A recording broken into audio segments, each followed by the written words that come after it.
नमस्कार, जय हिंद दोस्तों। आज हम सुदर्शन चक्र का, जैसा कि आपको पता है, इससे पहले हमने हिस्ट्री, पॉलिटी और ज्योग्राफी का सेगमेंट हमने जो है ये कंप्लीट कर रखा है, तो वो आप इससे पहले के वीडियो में देख सकते हैं। आज हम अर्थव्यवस्था को देखेंगे, तो चलिए फटाफट शुरू करते हैं। इसका जो पहला चैप्टर दिया हुआ है वो है आपका अंतर्राष्ट्रीय संगठन, उसका स्थापना वर्ष और उसका मुख्यालय। तो बेसिकली देखिए, आपको इसमें जो भी चीज़ दिया हुआ है वो इम्पोर्टेंट है, तो फटाफट देखते हैं। देखिए, ICRC जिसको हम रेड क्रॉस कहते हैं, तो रेड क्रॉस की स्थापना जो है 1863 के अंदर जेनेवा स्विट्जरलैंड इसका मुख्यालय है। ओलंपिक समिति की स्थापना जो है वो 1894 में हुआ है और इसका मुख्यालय जो है लुसाने स्विट्जरलैंड में है। ICC इंडियन क्रिकेट काउंसिल या क्रिकेट परिषद की स्थापना 1909 में हुई है और इसका मुख्यालय दुबई UAE में है। अंतर्राष्ट्रीय श्रम संगठन ILO का मुख्यालय जो है जिनेवा स्विट्जरलैंड में है और 1919 के अंदर इसका स्थापना हुआ है। इंटरपोल का स्थापना 1923 में हुआ है और लियोन फ्रांस इसका मुख्यालय है। वर्ल्ड बैंक IBRD का स्थापना 1944 में हुआ है और वाशिंगटन DC USA के अंदर इसका मुख्यालय है। IMF की बात करें तो 1944 में इसका स्थापना हुआ है और वाशिंगटन DC USA में इसका मुख्यालय है। यूनाइटेड नेशन की स्थापना 1945 में हुआ है और न्यूयॉर्क USA में इसकी मुख्यालय है। नेक्स्ट देखिए, खाद्य एवं कृषि संगठन का स्थापना 1945 में हुआ है, रोम इटली में इसकी मुख्यालय है। यूनेस्को की स्थापना 1945 में हुआ है और पेरिस फ्रांस में इसका मुख्यालय है। अंतर्राष्ट्रीय न्यायालय का स्थापना 1945 में हुआ है और नीदरलैंड हेग में इसका मुख्यालय है। यूनिसेफ की बात करें तो 1946 में इसका स्थापना हुआ है और न्यूयॉर्क USA में इसका मुख्यालय है। विश्व स्वास्थ्य संगठन 1948 में इसका स्थापना हुआ है और जिनेवा स्विट्जरलैंड जो है इसका मुख्यालय है। अंतर्राष्ट्रीय समुद्री संगठन का स्थापना 1948 में हुआ है और लंदन UK के अंदर इसका मुख्यालय है। नाटो का स्थापना वर्ष 1949 है और ब्रुसेल्स बेल्जियम में इसका मुख्यालय है। नेक्स्ट देखिए, अंतर्राष्ट्रीय परमाणु ऊर्जा एजेंसी का स्थापना वर्ष 1957 है और वियना ऑस्ट्रेलिया इसका मुख्यालय है। ओपेक का स्थापना 1960 में हुआ है, वियना ऑस्ट्रेलिया इसका मुख्यालय है। World wide fund for nature का स्थापना 1961 में हुआ है और ग्लैंड स्विट्जरलैंड इसका मुख्यालय है। संयुक्त राष्ट्र विकास कार्यक्रम का स्थापना 1965 में हुआ है, न्यूयॉर्क USA के अंदर इसका स्थापना है। ADB एशियाई डेवलपमेंट बैंक का जो स्थापना है 1966 में हुआ है, मनीला फिलीपींस में इसकी राजधानी है। आसियान का स्थापना 1967 ईस्वी में हुआ है, इंडोनेशिया के अंदर जकार्ता में इसकी राजधानी है। विश्व बौद्धिक संपदा संगठन की स्थापना 1967 में हुआ है, जेनेवा स्विट्जरलैंड में इसकी मुख्यालय है। संयुक्त राष्ट्र पर्यावरण कार्यक्रम को 1972 में स्टेब्लिश किया गया और नैरोबी केन्या इसका मुख्यालय है। सार्क की स्थापना 1985 में की गई है, काठमांडू नेपाल इसका मुख्यालय हो जाएगा। यूरोपीय यूनियन की स्थापना 1993 में हुआ है और ब्रुसेल्स बेल्जियम इसका मुख्यालय हो जाएगा। वर्ल्ड ट्रेड ऑर्गेनाइजेशन या विश्व व्यापार संगठन का स्थापना 1995 में हुआ है, जिनेवा स्विट्जरलैंड इसका मुख्यालय है। SCO या संघाई सहयोग संगठन 1966 में इसका स्थापना हुआ है, बीजिंग चीन इसका मुख्यालय है। बिम्स्टेक का स्थापना 1997 में हुआ है और बांग्लादेश के अंदर ढाका इसका मुख्यालय है। ब्रिक्स का स्थापना 2006 में हुआ है, संघाई चीन इसका मुख्यालय है। अंतर्राष्ट्रीय सौर गठबंधन को 2015 में स्थापित किया गया और गुरुग्राम भारत के अंदर इसका मुख्यालय है। अब हम यहाँ पे देखेंगे अर्थव्यवस्था का क्षेत्र और उसका स्वरूप और उसकी कुछ गतिविधियाँ। तो देखिए, अर्थव्यवस्था में जो है वो 3 क्षेत्र होते हैं, प्राथमिक, द्वितीयक और तृतीयक। जो प्राथमिक सेक्टर में जो लोग काम करते हैं उसको हम लोग रेड कॉलर वर्कर कहते हैं। जो द्वितीय क्षेत्र में काम करते हैं उसको ब्लू कॉलर वर्कर बोला जाता है और जो तृतीय क्षेत्र में काम करते हैं उसको पिंक या वाइट कॉलर वर्कर बोला जाता है। प्राथमिक क्षेत्र में जो है प्राकृतिक संसाधन के सीधे उपयोग से जुड़ी गतिविधियाँ आएंगी, जैसे कृषि, पशुपालन, वानिकी एवं लठ बनाना, मत्स्य पालन और खनन एवं उत्खनन। द्वितीयक क्षेत्र की बात करें तो इसमें कच्चे माल को मूल्यवान उत्पादों में बदलना है, और इसमें विनिर्माण क्षेत्र आता है, निर्माण क्षेत्र आता है, और विद्युत, गैस एवं जल पूर्ति का क्षेत्र आता है। तृतीय क्षेत्र में क्या है, इसको हम सेवा क्षेत्र भी कहते हैं, और इसमें व्यापार, होटल, जलपान गृह, परिवार एवं भंडारण आदि को शामिल किया जाता है।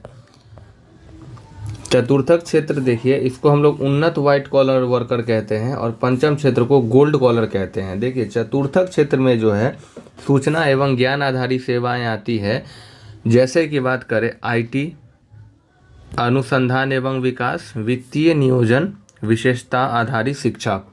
पंचम क्षेत्र जिसको हम लोग गोल्ड कॉलर वर्कर के नाम से जानते हैं, ये नीति निर्धारण एवं सर्वोच्च निर्णय स्तर है, जैसे सरकार का कैबिनेट मंत्री, IAS, कॉरपोरेट जगत के CEO और MD, वैज्ञानिक अनुसंधान और कानूनी एवं न्याय, जैसे सुप्रीम कोर्ट के न्यायाधीश।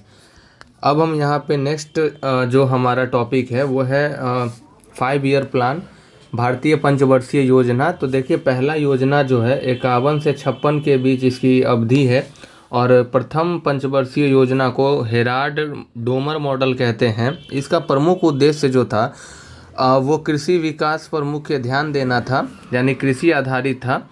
और इसी पहली पंचवर्षीय योजना के दौरान 1952 में जो है सामुदायिक विकास कार्यक्रम को एस्टेब्लिश किया गया, और इसके जो हेड हैं वो जो है वो देश के PM होते हैं। और पहले पंचवर्षीय योजना में भाखड़ा नांगल जैसे बड़े बांधों की नींव पड़ी थी। बात करें दूसरी पंचवर्षीय योजना की, तो इसकी कार्यकाल जो है वो 1956 से 1961 है, और इसको हम लोग PC महालनोबिस मॉडल के नाम से भी जानते हैं। इसमें भारी उद्योग एवं औद्योगिकरण पर बल दिया गया, और भिलाई, दुर्गापुर, राउरकेला इस्पात संयंत्र इसमें एस्टेब्लिश किया गया।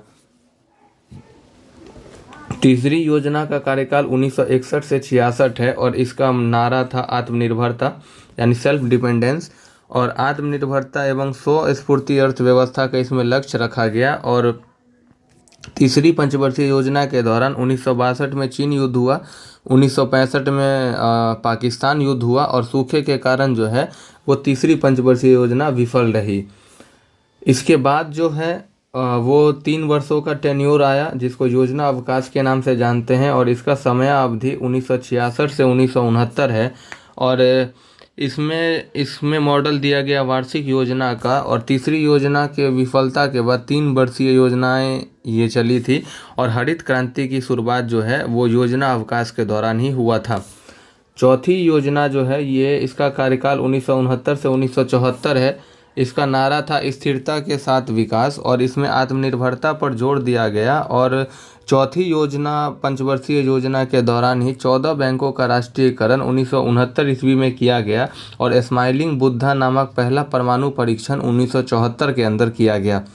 पाँचवीं पंचवर्षीय योजना का कार्यकाल 1974 से 78 है, और ये एकमात्र पंचवर्षीय योजना है जो 4 साल के लिए ही चली थी, और इसमें गरीबी हटाओ का नारा दिया गया था। गरीबी उन्मूलन एवं रोजगार सृजन इसकी प्रमुख उपलब्धियां थी और उद्देश्य थे, और राजनीतिक और स्थिरता के कारण 1978 में ही इसको समाप्त कर दिया गया था। पाँचवीं पंचवर्षीय योजना के बाद जो है रोलिंग प्लान आया था, और ये 2 वर्षों का था, जो कि 1978 से 1980 तक चला था, और ये गुरनार मॉडल अवधारणा पर ये आधारित था। और इसमें जो है रोलिंग योजना प्रणाली दिया गया, और बाद में इसको हटाकर छठी योजना लागू की गई।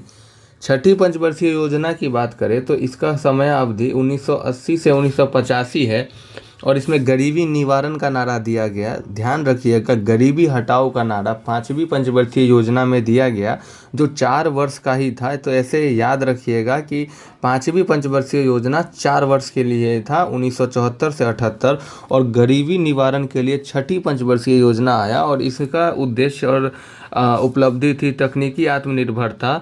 और छठी पंचवर्षीय योजना में ही 1982 के अंदर नाबार्ड की स्थापना हुई, और परिवार नियोजन पर बल दिया गया। सातवीं योजना जो है 1985 से 90 तक रहा और इसमें रोजी रोटी उत्पादकता का मॉडल दिया गया और जवाहर रोजगार योजना का प्रारंभ होता है और निजी क्षेत्र को इसमें प्राथमिकताएं दी जाती है।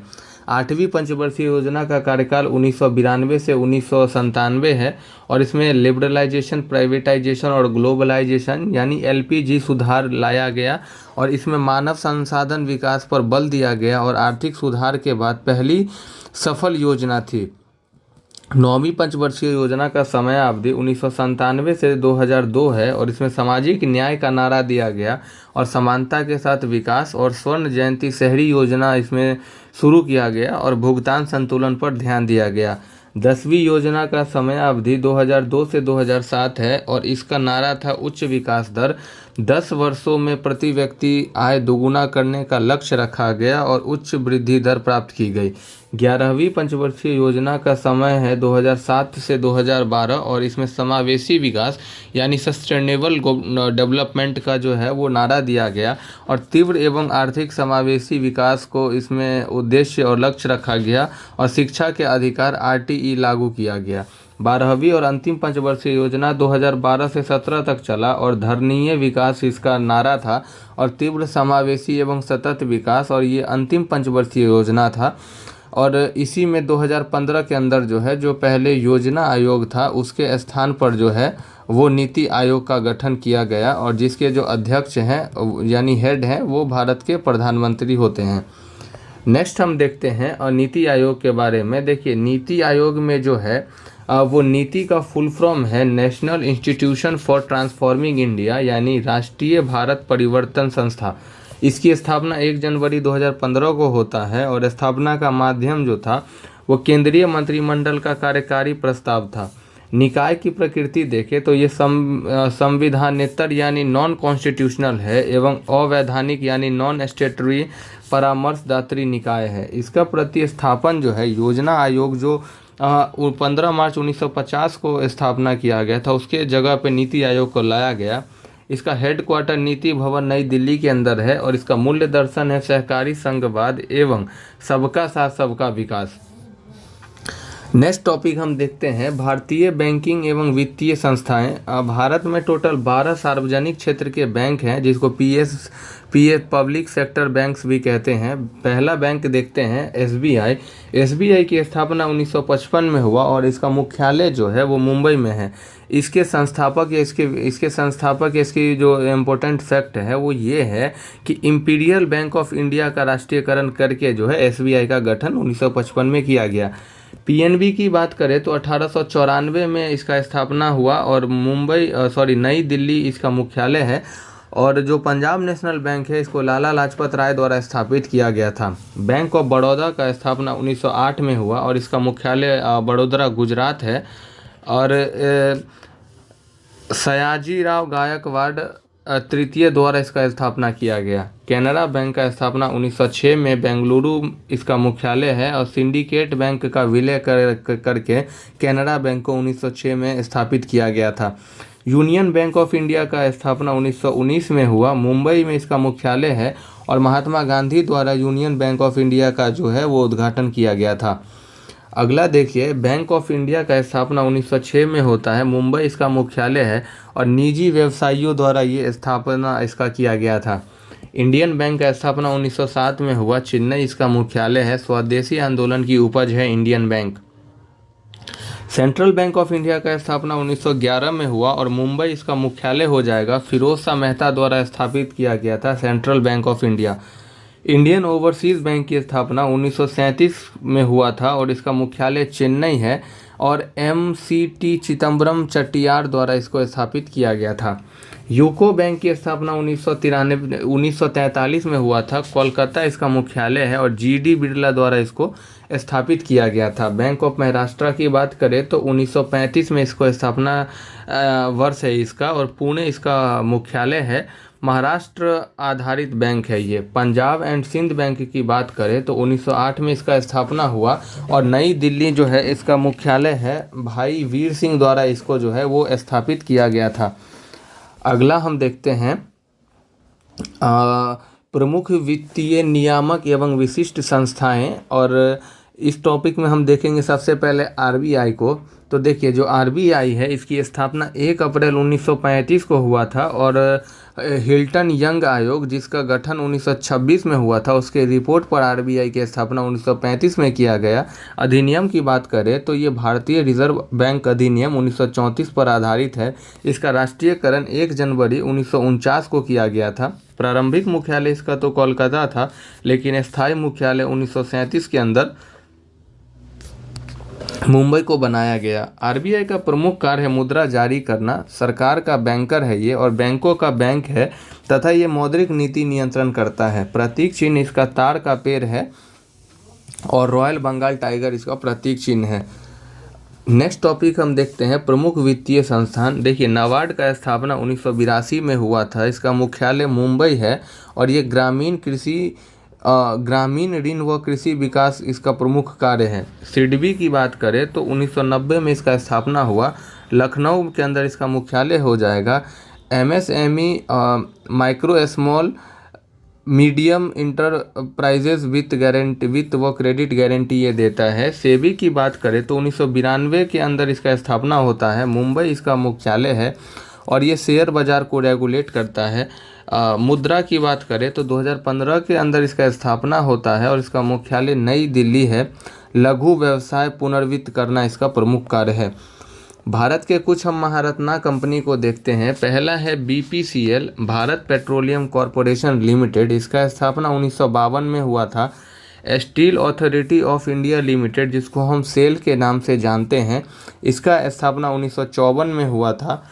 Oil and natural gas corporation limited ONGC का स्थापना 1956 में किया गया और IOCL Indian oil corporation of India का स्थापना 1959 में होता है और आईओओआईएल ऑयल इंडिया लिमिटेड का स्थापना 1959 में होता है। भारत हैवी इलेक्ट्रिकल्स लिमिटेड भेल की स्थापना 1964 में की गई। आरईसी लिमिटेड का स्थापना 1969 में होता है।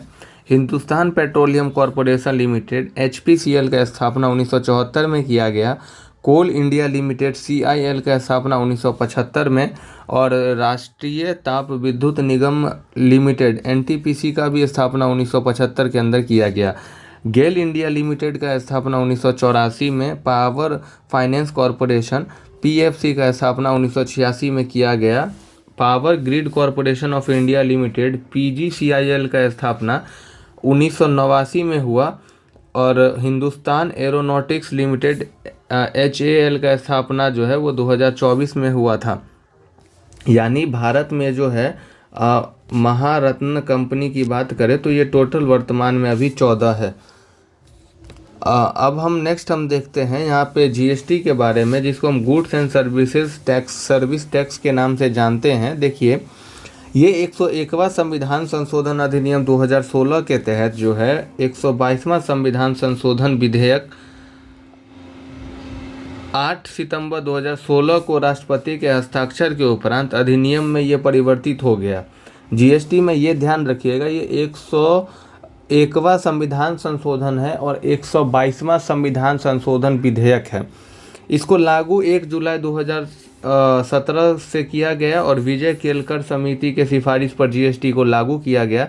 इसके लिए जो अनुच्छेद है वो 246 का ए है जो जीएसटी के संबंध में उपबंध बताता है।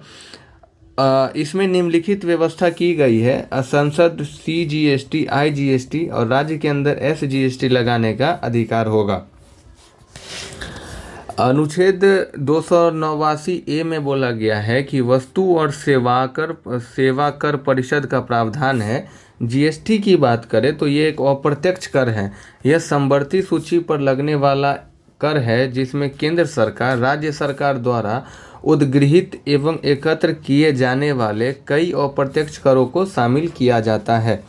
ये ध्यान रखिएगा। जीएसटी 3 प्रकार का है, सीजीएसटी, एसजीएसटी और आईजीएसटी। अब हम देखते हैं भारतीय रिजर्व बैंक के भारतीय सार्वजनिक क्षेत्र के बैंक के बारे में। जो भारत का कुछ सार्वजनिक क्षेत्रों के बैंक है उस बैंक का नाम देखेंगे, उसका मुख्यालय देखेंगे, केंद्रीय कार्यालय देखेंगे और स्थापना वर्ष देखेंगे।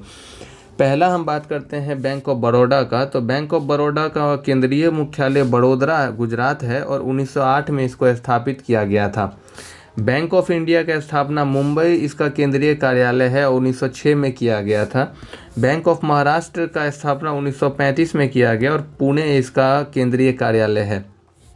केनरा बैंक का स्थापना 1906 में होता है और बेंगलुरु इसका जो है केंद्रीय कार्यालय है। सेंट्रल बैंक ऑफ इंडिया का स्थापना 1911 में हुआ और मुंबई इसका जो है केंद्रीय कार्यालय है। इंडियन बैंक का स्थापना 1907 में हुआ, चेन्नई इसका केंद्रीय कार्यालय है। इंडियन ओवरसीज़ बैंक का स्थापना 1937 में किया गया और चेन्नई इसका केंद्रीय कार्यालय है। पंजाब नेशनल बैंक का स्थापना किया गया 1894 में और नई दिल्ली जो है इसकी केंद्रीय कार्यालय है। पंजाब नेशनल बैंक का स्थापना 1894 में किया गया और नई दिल्ली जो है इसका केंद्रीय कार्यालय है। पंजाब एंड सिंध बैंक की स्थापना 1908 में की गई और नई दिल्ली इसका केंद्रीय कार्यालय है। यूनियन बैंक ऑफ इंडिया की बात करें तो मुंबई इसका केंद्रीय कार्यालय है और 1919 के अंदर जो है इसका स्थापना इसका किया गया था। नेक्स्ट देखते हैं, नेक्स्ट है हमारा यूको बैंक। यूको बैंक का स्थापना 1943 में किया गया और कोलकाता इसका केंद्रीय कार्यालय है। एसबीआई का बात करें तो 1955 में इसको स्थापना इसको किया गया और मुंबई इसका केंद्रीय कार्यालय है। अतिरिक्त सूचनाएं देखें तो भारत की नई मुद्रा पर कुछ विशेष चित्रों का अंकन किया गया है जिससे परीक्षा में सीधे सवाल बनते हैं। तो भारत में जैसा कि आपको पता है अभी तो 2000 का नोट बंद हो गया है, फिर भी हम सबको देखेंगे कि 10 रुपये के नोट पे जो है कोणार्क सूर्य मंदिर का जो चित्रण किया गया है। 20 रुपये के नोट पे एलोरा की गुफाएं हैं। 50 रुपये के नोट पे हम्पी का चित्र है। 100 रुपये के नोट पे रानी का बाव है और 200 रुपये के नोट पे सांची का स्तूप है। 500 रुपये के नोट पे लाल किला व 2000 के नोट पे मंगलयान का चित्र को अंकित किया गया है।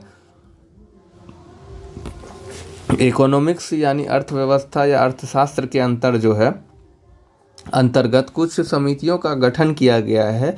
हम उस समिति को देखते हैं और उसके कार्यों को देखेंगे।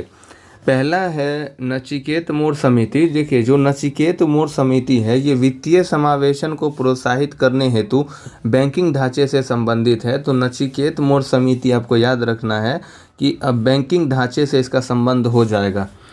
रघुराम राजन समिति जो है ये वित्तीय क्षेत्र में सुधार से इसका संबंध है। द्वितीय नरसिम्हन समिति जिसको 1998 में इसका गठन किया गया और पहली 1991 में नरसिम्हन राव समिति का गठन किया गया था और ये भी बैंकिंग क्षेत्र में सुधार से ही संबंधित है। स्वामीनाथन समिति का संबंध किसानों की समस्या से समाधान से संबंधित है, किसानों की समस्या से संबंधित था। सरकारिया आयोग जो है ये केंद्र व राज्यों के बीच मौजूदा व्यवस्थाओं से संबंधित है।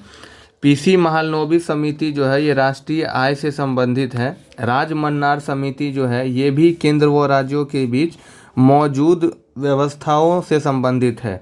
कड़वे समिति जो है वो ग्रामीण व लघु उद्योग से संबंधित है। शिवरमन समिति जो है इसके सिफारिश पर ही जो है नाबार्ड की स्थापना की गई थी। राज चलैया समिति करों में सुधार के लिए इस समिति का गठन किया गया था।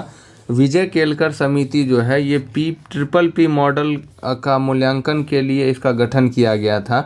यानी विजय केलकर समिति के सिफारिश पर ही जो है वो PPP मॉडल को यानी सार्वजनिक निजी साझेदारी को जो है पब्लिक पार्टनरशिप को जो है वो इंट्रोड्यूस किया गया। बैसल समिति जो है ये बैंकिंग पर्यवेक्षक से संबंधित है।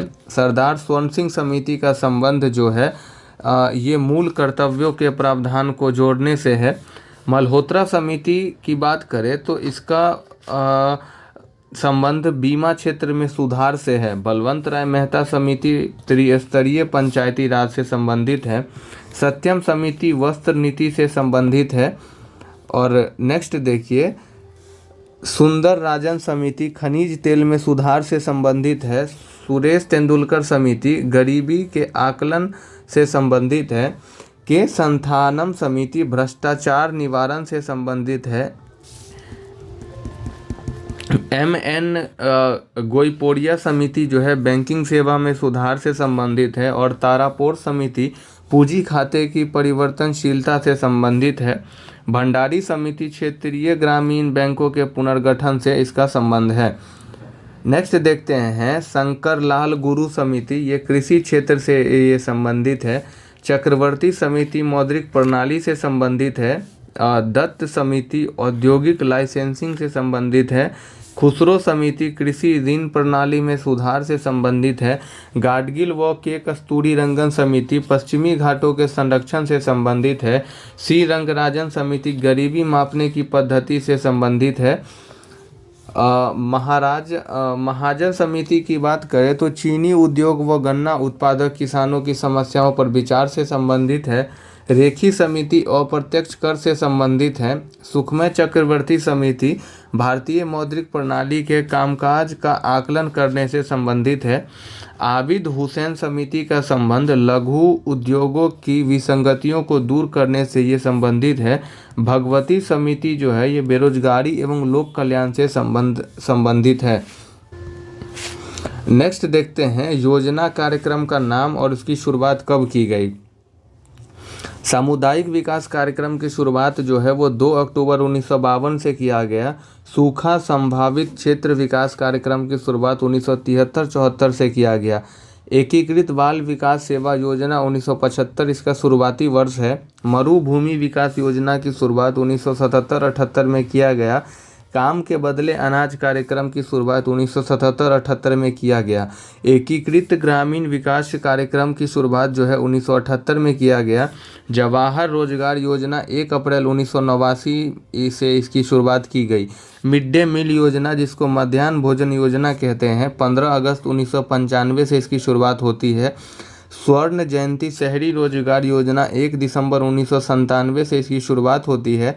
स्वर्ण जयंती ग्राम स्वरोजगार योजना की शुरुआत 1999 से की गई।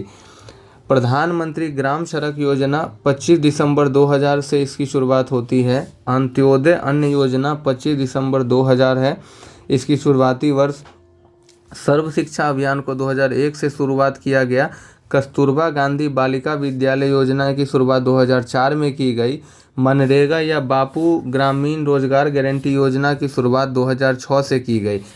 राष्ट्रीय स्वास्थ्य बीमा योजना की शुरुआत 2008 में की गई। नमामि गंगे योजना की शुरुआत 2014 में किया गया। प्रधानमंत्री जनधन योजना का शुरुआत 2014 में किया गया और मेक इन इंडिया की शुरुआत भी जो है 2014 के अंदर किया गया। दीनदयाल उपाध्याय अंत्योदय योजना की शुरुआत 2014 में की गई। स्वच्छ भारत मिशन की शुरुआत 2014 में की गई और हृदय योजना की शुरुआत 2015 में किया गया। अगला हम देखते हैं बेटी बचाओ बेटी पढ़ाओ योजना और मृदा स्वास्थ्य कार्ड योजना, इन दोनों की शुरुआत जो है 2015 में किया गया। 2015 में ही प्रधानमंत्री सुरक्षा बीमा योजना, प्रधानमंत्री जीवन ज्योति योजना, अटल पेंशन योजना, प्रधानमंत्री शहरी आवास योजना, अमृत योजना और उदय योजना, इस सब को जो है 2015 में ही इसको स्थापना वर्ष है इसका, यानी 2015 में ही इन सभी चीज़ों को प्रधानमंत्री सुरक्षा बीमा योजना, प्रधानमंत्री जीवन ज्योति योजना, अटल पेंशन योजना, प्रधानमंत्री आवास योजना, अमृत योजना और उदय योजना की शुरुआत 2015 में किया गया। 2016 के अंदर जो है वो स्टार्टअप इंडिया, प्रधानमंत्री फसल बीमा योजना, प्रधानमंत्री उज्ज्वला योजना और प्रधानमंत्री आवास योजना की शुरुआत जो है वो 2016 में किया गया। अगला है 2016 में ही जो है उड़ान योजना का भी शुरुआती वर्ष है। 2018 में आयुष्मान भारत योजना की शुरुआत होती है। अटल भूजल योजना 2019 और प्रधानमंत्री श्री स्कूल योजना की शुरुआत 2022 में की गई। पीएम विश्वकर्मा योजना की शुरुआत 2023 में किया गया। पीएम सूर्य योजना का शुरुआत 2024 में होता है और एक राष्ट्र एक सदस्यता योजना की शुरुआत 2025 में और प्रधानमंत्री विकसित भारत योजना की शुरुआत 2025 में की गई। अगला देखिए, भारत की अर्थव्यवस्था में मुद्रा आपूर्ति गणना में हम उसके कुछ घटक को देखेंगे तो इसमें टोटल चार है, M1, M2, M3, M4। M1 को हम संकीर्ण मुद्रा के नाम से जानते हैं और M1 में जो है वो जनता के पास जो पैसा है और बैंकों के पास मांग जमा जो है उसको ऐड करके M1 को निकाला जाता है। M2 में M1 प्लस डाकघर की बचत जमाएं आती है। M3 को हम व्यापार मुद्रा कहते हैं और इसमें M1 प्लस बैंकिंग प्रणाली में सावधिक जमा को शामिल किया जाता है। M4 में M3 प्लस डाकघर बचत बैंकों के साथ कुल जमा और इसमें राष्ट्रीय बचत प्रमाण पत्र को हम घटा देते हैं। तो यहीं पे जो है हमारा इकोनॉमिक्स का जो भी फैक्ट है और महत्वपूर्ण तथ्य है उसको हमने देख लिया है। अब हम देखेंगे विज्ञान के कुछ महत्वपूर्ण तथ्यों को। तो चलिए हम अपना 5वां टॉपिक विज्ञान को शुरू करते हैं। विज्ञान में हम लोग पहले फिजिक्स को देखेंगे और इसमें हम पहला टॉपिक देख रहे हैं प्रमुख खोजें एवं आविष्कार। नाभिकीय विखंडन का जो आविष्कारक है वो ओटोहन वो स्ट्रासमैन है। परमाणु बम की खोज रॉबर्ट ओपेनहाइमर ने किया था। क्वांटम सिद्धांत मैक्स प्लैंक ने दिया। रमन प्रभाव सीवी रमन ने दिया। परमाणविक संरचना की खोज नील्स बोहर व रदरफोर्ड के द्वारा किया गया। रेडियो एक्टिवता की खोज हेनरी बैकुरल ने किया। कृत्रिम रेडियो एक्टिवता एवं रेडियम की खोज पियरे एवं मैडम क्यूरी के द्वारा किया गया। विद्युत चुंबकीय प्रेरण जो है वो माइकल फैराडे ने इसका आविष्कार किया। उत्प्लावन यानी तैरने के नियम का सिद्धांत आर्किमिडीज ने दिया। नाभिकीय रिएक्टर परमाणु संयंत्र की खोज एनरिगो फर्मी के द्वारा किया जाता है। विद्युत अपघटन के नियम फैराडे ने दिए थे। विद्युत बैटरी का सिद्धांत ऑलेस्ट्रो वोल्टा ने दिया। पॉजिट्रॉन की खोज एडरसन ने किया। मेसोन की खोज युकावा ने किया।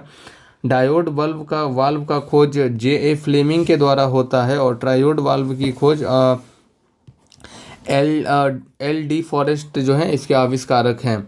बात करें हम क्रोनोमीटर की खोज हैरिसन के द्वारा होता है। थर्मामीटर का जो आविष्कारक है वो फॉरेनहाइट हैं। भाप स्टीम का इंजन के आविष्कारक जेम्स वाट और रेडियो के आविष्कारक मार्कोनी हैं। पेंडुलम घड़ी के आविष्कारक हाइजेंस हैं। कैलकुलेटर जिसको हम गणक मशीन कहते हैं इसके आविष्कारक जो हैं पास्कल हैं। डायनेमो के खोजकर्ता या आविष्कारक माइकल फैराडे हैं। क्रेस्कोग्राफ के आविष्कारक J.C. बोस हैं। विद्युत बल्ब के आविष्कारक थॉमस एल्वा एडिसन हैं। फाउंटेन पेन के आविष्कारक वाटरमैन हैं। थर्मस फ्लास्क का आविष्कारक डेवार है और बैरोमीटर के आविष्कारक टोरोसेली हैं। वायुयान के आविष्कारक जो है राइट्स ब्रदर्स हैं। कंप्यूटर के आविष्कारक चार्ल्स बेबेज को कहा जाता है। इलेक्ट्रॉनिक कंप्यूटर के आविष्कारक J.P. एकर्ट हैं। लेजर किरण के आविष्कारक डियोडोर मैमेन हैं। अतिचालक के आविष्कारक कैमरलिन ओन्स हैं। मोबाइल के आविष्कारक जो हैं डॉक्टर मार्टिन कूपर हैं और दूरबीन के आविष्कारक गैलीलियो हैं। अगला हम देखते हैं प्रमुख सिद्धांत तथा उसके उदाहरण। देखिए न्यूटन का प्रथम सिद्धांत को हम जड़त्व का नियम भी कहते हैं और इसका जो कथन है कि फर्स्ट लॉ ऑफ न्यूटन क्या कहता है कि कोई वस्तु अपनी विरामावस्था या समान वेग में सीधी रेखा में गति की अवस्था में तब तक बनी रहती है जब तक उस पर कोई बाह्य बल उसको असंतुलित बल उस पर कार्य न करे। यानी पहला नियम न्यूटन का ये कहता है कि कोई भी वस्तु है वो अपनी स्थिति में तब तक बना रहेगा जब तक उस पर कोई बाह्य बल न लगाया जाए। न्यूटन के दूसरे नियम को जो है इसमें ये बोला गया है कि किसी वस्तु में संवेग के परिवर्तन की दर उस पर लगाए गए बल के समानुपाती होते हैं तथा यह परिवर्तन बल की दिशा में होता है। यानी न्यूटन के दूसरे नियम से हमें बल की परिभाषा यानी F बराबर m/a मिलता है। न्यूटन का तृतीय नियम जो है इसको क्रिया के बराबर तथा विपरीत दिशा में एक प्रतिक्रिया होती है ये बताता है। संवेग संरक्षण का नियम कहता है कि बाह्य बलों की अनुपस्थिति में किसी तंत्र का कुल संवेग स्थिर होगा। ऊर्जा संरक्षण का सिद्धांत ये कहता है कि ऊर्जा न तो उत्पन्न की जा सकती है और न ही नष्ट किया जा सकता है, बल्कि ऊर्जा को केवल एक रूप से दूसरे रूप में परिवर्तित किया जा सकता है, जैसे कि काइनेटिक एनर्जी को आप पोटेंशियल एनर्जी में कन्वर्ट कर सकते हैं। गुरुत्वाकर्षण का सार्वत्रिक नियम है कि ब्रह्मांड का प्रत्येक पिंड दूसरे प्रत्येक पिंड को एक आकर्षण बल से आकर्षित करता है जो उसके द्रव्यमान के गुणनफल के समानुपाती तथा उनके बीच की दूरी के वर्ग के व्युत्क्रमानुपाती होता है। आर्किमिडीज का सिद्धांत है कि जब कोई वस्तु किसी द्रव में पूर्ण या आंशिक रूप से डुबाई जाती है तो उस पर ऊपर की ओर एक बल लगता है जो उस वस्तु द्वारा विस्थापित द्रव के भार के बराबर होता है। पास्कल का नियम देखें कि किसी बंद द्रव पर लगाया गया दाब बिना घटे सभी दिशाओं में समान रूप से संचारित होता है। बर्नौली का सिद्धांत है कि द्रव में प्रवाह में जहाँ द्रव का वेग अधिक होगा वहाँ उसका दाब जो है कम होगा। बॉयल का नियम कहता है कि नियत ताप पर किसी गैस का दाब उसके आयतन के व्युत्क्रमानुपाती होता है, यानी P व्युत्क्रमानुपाती 1/v। ऊष्मागतिकी का प्रथम नियम है कि किसी तंत्र को दी गई ऊष्मा उसके द्वारा किए गए कार्य और आंतरिक ऊर्जा में परिवर्तन के योग के बराबर होता है। ऊष्मागतिकी का द्वितीय नियम है कि ऊष्मा स्वतः ठंडे पिंड से गर्म पिंड की ओर जो है प्रवाहित नहीं हो सकती है। जूल का नियम देखिए, किसी चालक में उत्पन्न ऊष्मा उसमें प्रवाहित धारा के वर्ग चालक के प्रतिरोध तथा समय के समानुपाती होगा। परावर्तन का नियम है कि प्रकाश के आपतन कोण का मान परावर्तन कोण के मान के बराबर होगा। ओम का नियम कहता है कि नियत ताप पर किसी चालक में प्रवाहित विद्युत धारा उस पर लगाए गए विभवांतर के समानुपाती होगा। और ओम का नियम हमें बताता है V बराबर IR। कूलाम का नियम है कि दो बिंदु आवेश के बीच लगने वाला विद्युत बल्ब उनके आवेशों के गुणनफल के समानुपाती तथा उनके बीच की दूरी के वर्ग के व्युत्क्रमानुपाती होता है। फैराडे का विद्युत चुंबकीय प्रेरण नियम कहता है कि जब किसी चालक से संबद्ध चुंबकीय फ्लास्क में परिवर्तन होता है तो उसमें विद्युत धारा प्रेरित होती है। लेंज का नियम है कि प्रेरित विद्युत धारा की दिशा ऐसी होती है कि वह उस कारण का विरोध करती है जिसे वह उत्पन्न हुई है।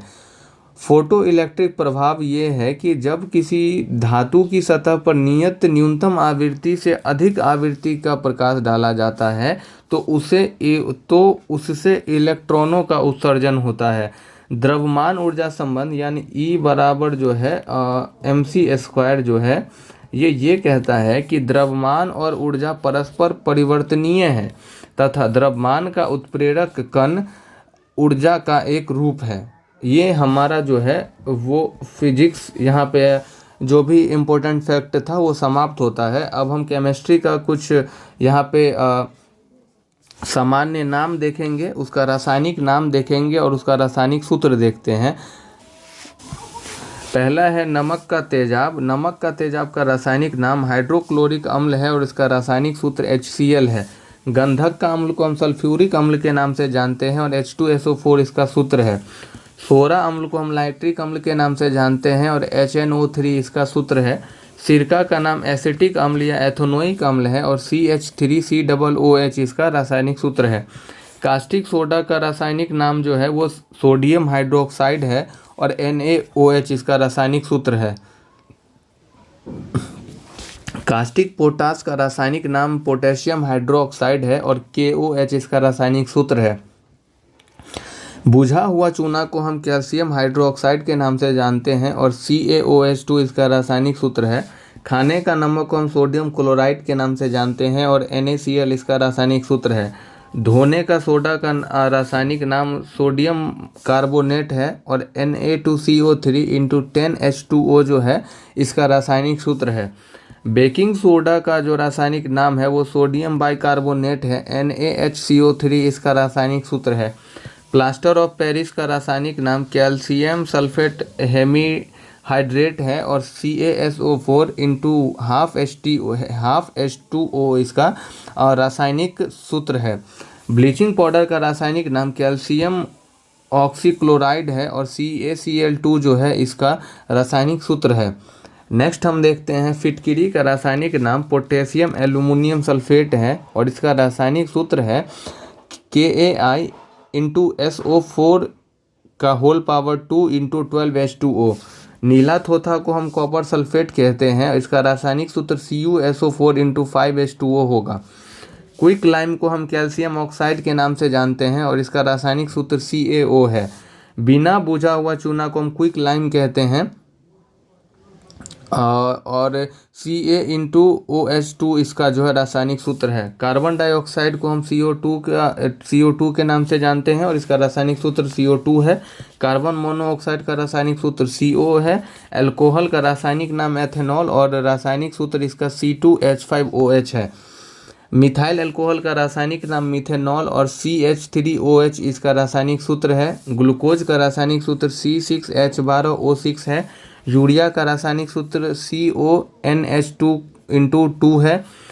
अमोनियम सल्फेट का रासायनिक सूत्र NH4 इंटू 2SO4 है। अमोनियम नाइट्रेट NH4NO3 है। LPG जो कि प्रोपेन और ब्यूटेन से मिलके बनता है, ये ध्यान रखिएगा कि LPG जो है वो प्रोपेन और ब्यूटेन का मिश्रण से बनता है। CNG का रासायनिक नाम मीथेन है और इसका फॉर्मूला CH4 है। वाटर गैस का रासायनिक सूत्र CO+H2 है। बायोगैस का रासायनिक नाम मीथेन प्रधान है। फिनाइल का रासायनिक नाम फिनॉल है और इसका सूत्र है C6H5OH। DDT डाइक्लोरो डाइथीन ट्राइक्लोरोएथोन है और इसका रासायनिक सूत्र C14H9Cl5 है। कुछ अन्य महत्वपूर्ण यौगिक के रासायनिक नाम देखते हैं, जैसे मिल्क ऑफ मैग्नीशिया का रासायनिक नाम मैग्नीशियम हाइड्रोक्साइड है और इसका फॉर्मूला MgOH2 होता है। ड्राई आइस का जो रासायनिक नाम है वो ठोस CO2 होता है और CO2 इंटू S इसका जो सूत्र है। क्वार्ट्ज का रासायनिक नाम सिलिकॉन डाइऑक्साइड है और SiO2 इसका रासायनिक सूत्र है। जिप्सम का रासायनिक नाम कैल्शियम सल्फेट हाइड्राइड है और CaSO4 इंटू 2H2O इसका सूत्र है। मार्स गैस मीथेन और इसका फॉर्मूला जो है वो CH4 है। गोबर गैस को हम बायोगैस के नाम से जानते हैं और इसका जो फॉर्मूला है वो CH4 प्रधान है। फ्यूल गैस को का रासायनिक नाम हाइड्रोजन है और इसका जो फॉर्मूला है वो H2 है। लाल थोथा को फेरिक ऑक्साइड कहते हैं और Fe2O3 इसका रासायनिक सूत्र है। हरा थोथा को फेरस सल्फेट कहते हैं, FeSO4 इंटू 7H2O इसका फॉर्मूला है। सफ़ेद थोथा को जिंक सल्फेट कहते हैं और ZnSO4 इसका रासायनिक नाम है। जला चूना का रासायनिक नाम क्विक लाइम है और CaO इसका जो है वो रासायनिक सूत्र है। लाफिंग गैस का रासायनिक नाम नाइट्रस ऑक्साइड है और N2O इसका रासायनिक सूत्र है। भारी जल को ड्यूटोरियम ऑक्साइड के नाम से जानते हैं और D2O इसका रासायनिक सूत्र है। राजदंत या टूथ एनामेल का जो रासायनिक नाम है वो कैल्शियम फॉस्फेट है और Ca3 इंटू PO4 इसका जो है रासायनिक सूत्र है। हड्डी का चूर्ण का रासायनिक नाम कैल्शियम फॉस्फेट है और Ca3 इंटू PO4 इंटू 2 इसका रासायनिक सूत्र है। कांच का रासायनिक नाम सोडियम कैल्शियम सिलिकेट है, Na2SiO3 प्लस CaSiO3 इसका रासायनिक सूत्र है। बारूद का रासायनिक नाम पोटेशियम नाइट्रेट मिश्रण है और KNO3 इसका रासायनिक सूत्र है। सोरा का रासायनिक नाम पोटेशियम नाइट्रेट है, KNO3 इसका रासायनिक सूत्र है। मोती का रासायनिक नाम कैल्शियम कार्बोनेट है और CaCO3 इसका रासायनिक सूत्र है। चूना पत्थर का रासायनिक नाम कैल्शियम कार्बोनेट है और CaCO3 इसका रासायनिक सूत्र है। धोने का जो सोडा है इसका रासायनिक नाम सोडियम कार्बोनेट है और Na2CO3 इसका रासायनिक सूत्र है। यहाँ पे अब हम कुछ जो आधुनिक आवर्त सारणी है या आवर्त सारणी है पीरियोडिक टेबल, उसके कुछ महत्वपूर्ण तथ्यों को देखेंगे कि पहला हम देखते हैं कि तत्वों के समान गुणों के आधार पर क्रमबद्ध सारणी में आवर्त सारणी जो आधुनिक आवर्त सारणी है इसमें टोटल 111 तत्व है। डॉबेराइनर का जो त्रिक नियम है 1817 में दिया गया, इसमें 3-3 परमाणु के समूह पहले और तीसरे का औसत जो है दूसरे का परमाणु भार के बराबर होगा। न्यूलैंड का अष्टक नियम 1865 में दिया गया और इसमें ये बोला गया कि 8वां तत्व पहले के समान गुण दिखाएगा, केवल Ca तक ये मान्य होता है। मेंडलीफ का जो आवर्त नियम है इसका प्रतिपादन 1869 में किया गया और ये गुणों का आवर्ती फलन बताता है और इसमें 7 आवर्त 18 वर्ग हाइड्रोजन और समस्थानिकों की समस्या इसमें है। आधुनिक आवर्त नियम जो है वो मोसले ने 1913 के अंदर दिया और परमाणु क्रमांक पर निर्भर और समान गुण आवर्ती पर ये नियम है। आधुनिक आवर्त सारणी में 7 आवर्त हैं और 12 वर्ग है यानी स्तंभ है। एस खंड में अंतिम इलेक्ट्रॉन, एस कक्षक में NS1/2 धातु हाइड्रोजन इसका अपवाद है। इसमें P खंड है और D खंड है। F खंड है। F खंड में लेथेनॉइड और एक्टिनॉइड रेडियो धर्मी जो है इसमें शामिल है और यहाँ पे एक पीरियोडिक टेबल है, आप इसको होल्ड करके एक बार रीड कर सकते हैं।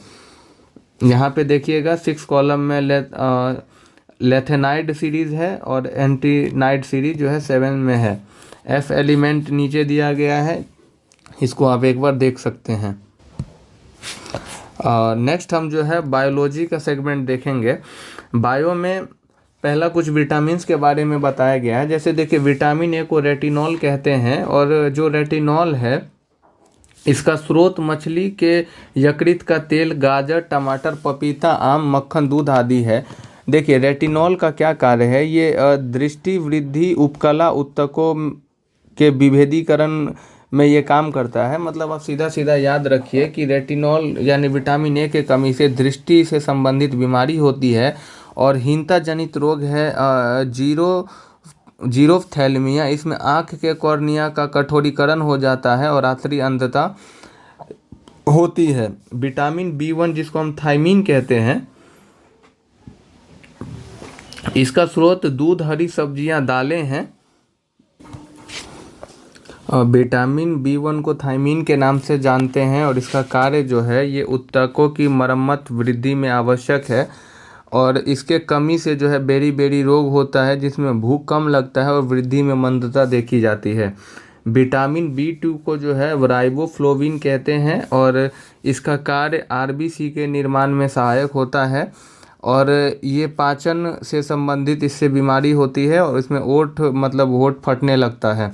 विटामिन B6 को जो है पीरिडॉक्सिन कहते हैं और इसका कार्य प्रोटीन उपचायक का है और ममोड़े पड़ना, मानसिक खराबी जो है इसका लक्षण होता है।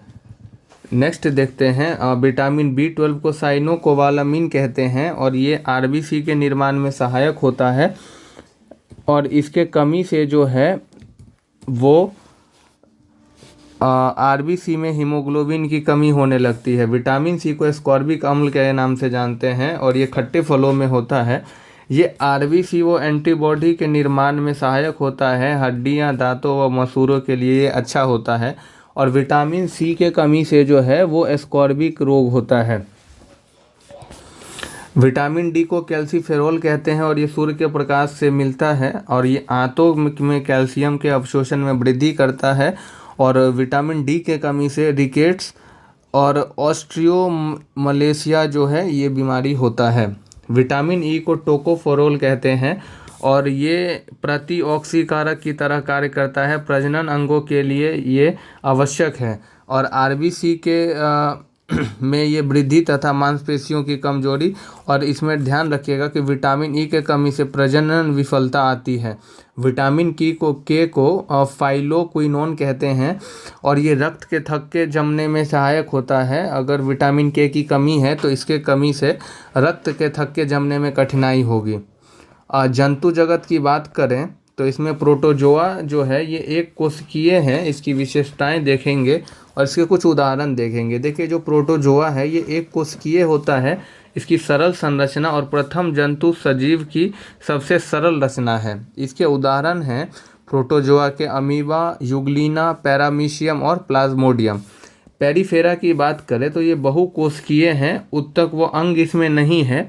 शरीर में छिद्र होता है और गुहा अंतःकंकालीय होता है और पेरिफेरा का एग्जाम्पल है एस्पोंजिला, यूस्पोंजिया और बाथ स्पंज। सिलेंट्रेटा की बात करें तो ये प्राथमिक उत्तक जटिल इसकी वाहिनी गुहा होती है और स्पर्शकों में डंक कोशिकाएं, एक लिंगी व द्विलिंगी इसकी विशेषताएं हैं। और सिलेंट्रेटा के एग्जाम्पल है हाइड्रा और जेलीफिश। टोनीफोरा की बात करें तो इसकी विशेषता है जेली जैसा होगा और 8 कॉम्ब प्लेट, समुद्री अखरोट, और इसकी 50 प्रजातियां पाई जाती है। टोनीफेरा के एग्जाम्पल हैं फ्लोरोब्रेकिया और टोनीप्लेना। प्लेटीहेल्मिन्थीस की बात करें तो इसका शरीर चपटा होता है। अधिकांश परजीवी जो है प्लेटीहेल्मिन्थीस में ही आते हैं। ज्वाला कोशिका पाई जाती है और ये उभयलिंगी होते हैं। प्लेटीहेल्मिन्थीस के एग्जाम्पल हैं फीता कृमि और लीवर फ्लूक। एस्केल्मेनथीस की बात करें तो ये गोल होंगे और धागे जैसी इसकी संरचना होती है और इसके अधिकांशतः अंतःपरजीवी इसकी विशेषताएं हैं।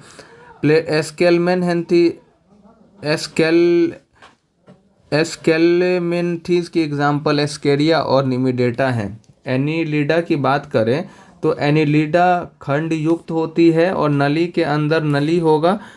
नेफ्रिडिया, क्लाइटेलम और मिट्टी सुधारक इसकी विशेषता है। और एनेलिडा के एग्जाम्पल केचुआ और जोक हैं। ऑर्थोपोडा जो है, ऑर्थोपोडा में अधिकांश कीट आते हैं और कॉकरोच, मक्खी, टिड्डा इसके एग्जाम्पल हैं। मोलस्का की बात करें तो मोलस्का का शरीर कोमल होता है और इसमें अधिकांश एक लिंगीय जीव आते हैं। घोंघा, ऑक्टोपस, शंख जो है ये मोलस्का के एग्जाम्पल हैं। इकाइनोडर्मेटा को हम समुद्री और अंतःकंकाल इसकी विशेषता है। तारा मछली और समुद्री खीरा जो है इसके उदाहरण हैं। कार्डेटा की बात करें तो नोटोकार्ड और ये इसमें उन्नत अंग पाए जाएंगे जैसे एबिस, मेमेलियाज आदि। कार्डेटा का वर्गीकरण हम देखते हैं। जो पीसीज है, पीसीज की जो विशेषताएं हैं, इसकी विशेषताएं हैं ये असमतापी होगा, बाह्य कंकाल सल्क पाया जाएगा और ये जलीय प्राणी होते हैं पीसीज। और इसमें शार्क, ब्लू व्हेल और गैम्बूसिया आते हैं। एम्फीबियंस की बात करें उभयचर की तो ये असमतापी होते हैं और जल और स्थलचर दोनों पे रह सकते हैं। और इसमें द्विकाष्ठीय कोष्ठीय हृदय होता है जैसे मेढक और सैलामेंडर। नेक्स्ट है आपका रेप्टाइल्स जो है ये भी असमतापीय होते हैं और ये रेंगने वाले होते हैं और इसमें 4 कोष्ठीय हृदय पाए जाते हैं जैसे सांप, मगरमच्छ और कछुआ। एबीज वर्ग की बात करें तो ये समतापी होते हैं और इसका जो ये उड़ते हैं और इसका कंकाल बहुत हल्का होता है। इसमें भी 4 कोष्ठीय हृदय होते हैं जैसे कबूतर, मोर और हमिंग बर्ड। मेमेलिया की बात करें तो ये समतापी होंगे, इस पर बाल पाया जाता है और ये अंतः निषेचन करते हैं और इसमें भी 4 कोष्ठीय हृदय होते हैं जैसे मनुष्य, कुत्ता और व्हेल। पादप जगत के संघ की अब हम बात करेंगे। इसके कुछ मुख्य लक्षण और विशेषताएं और एग्जाम्पल देखते हैं। देखिए जो थैलोफाइटा है, जो थैलोफाइटा होता है इसमें जड़, तना, पत्ती अनुपस्थित और इसमें भ्रूण नहीं होता है। इसकी विशेषताएं हैं कि शरीर थैलस के समान, संवहनी तंत्र नहीं और प्रकाश संश्लेषण और O2 का यह उत्पादन करता है जैसे शैवाल, कवक और जुक्लोरेला।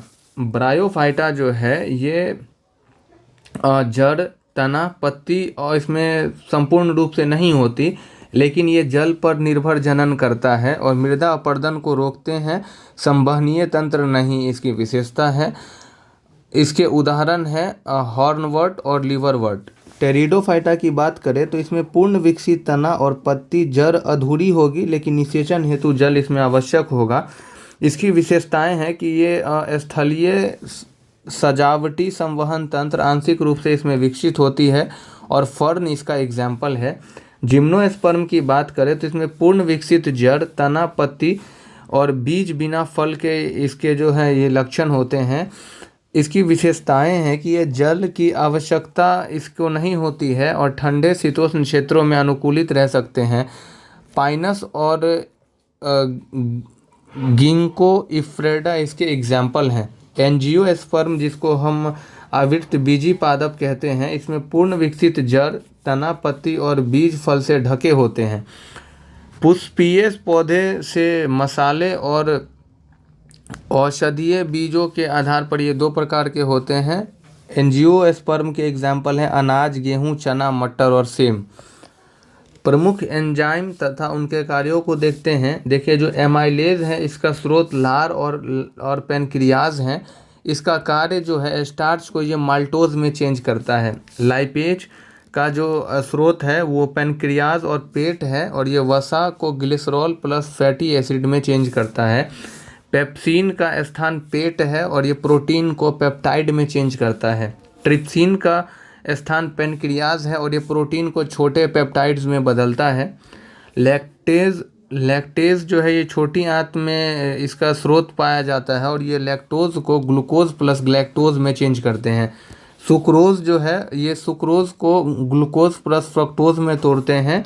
माल्टेज जो है ये माल्टोज को दो ग्लूकोज में तोड़ते हैं, यानी लैक्टेज, सुक्रेज और माल्टेज जो है ये छोटी आंत में पाया जाता है।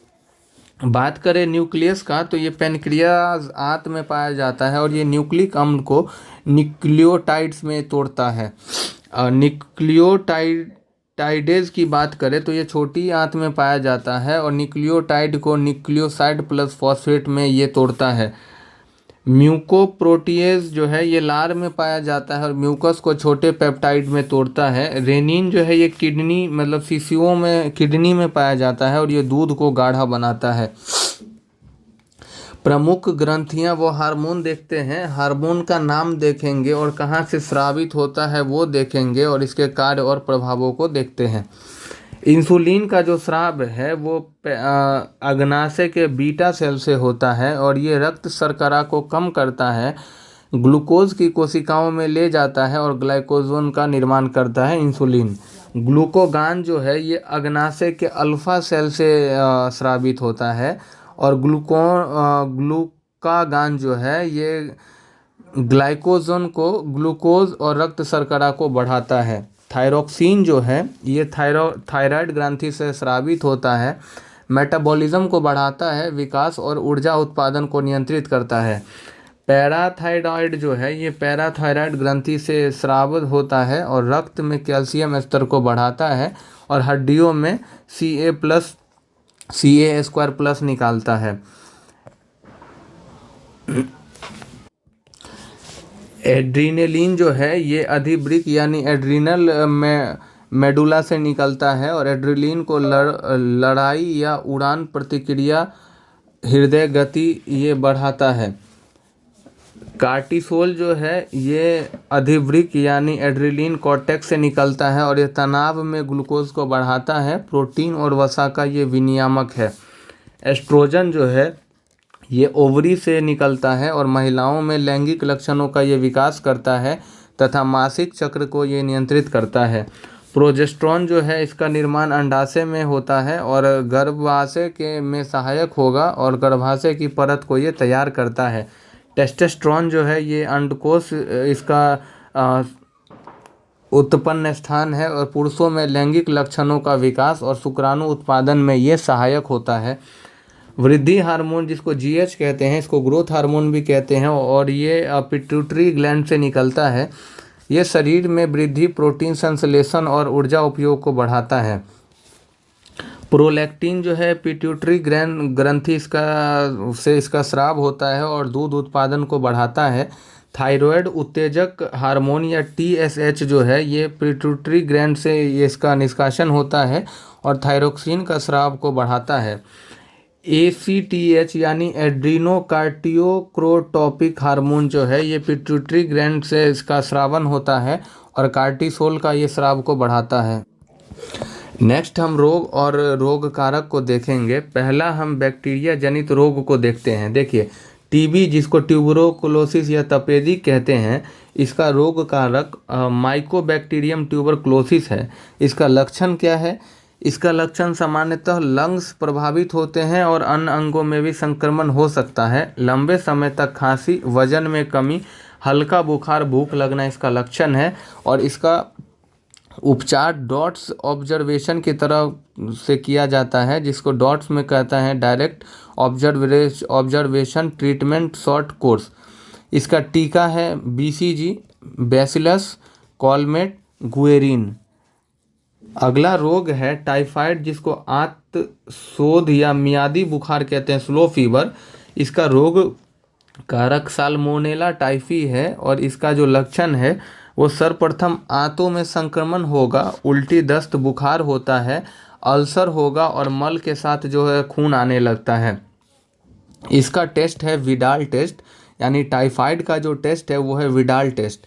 हैजा या क्लोरेला का रोग कारक विब्रियो कोलेरी नामक बैक्टीरिया है और इसमें उल्टी दस्त एवं तेज बुखार आता है और इसमें ओआरएस घोल इसका उपचार है।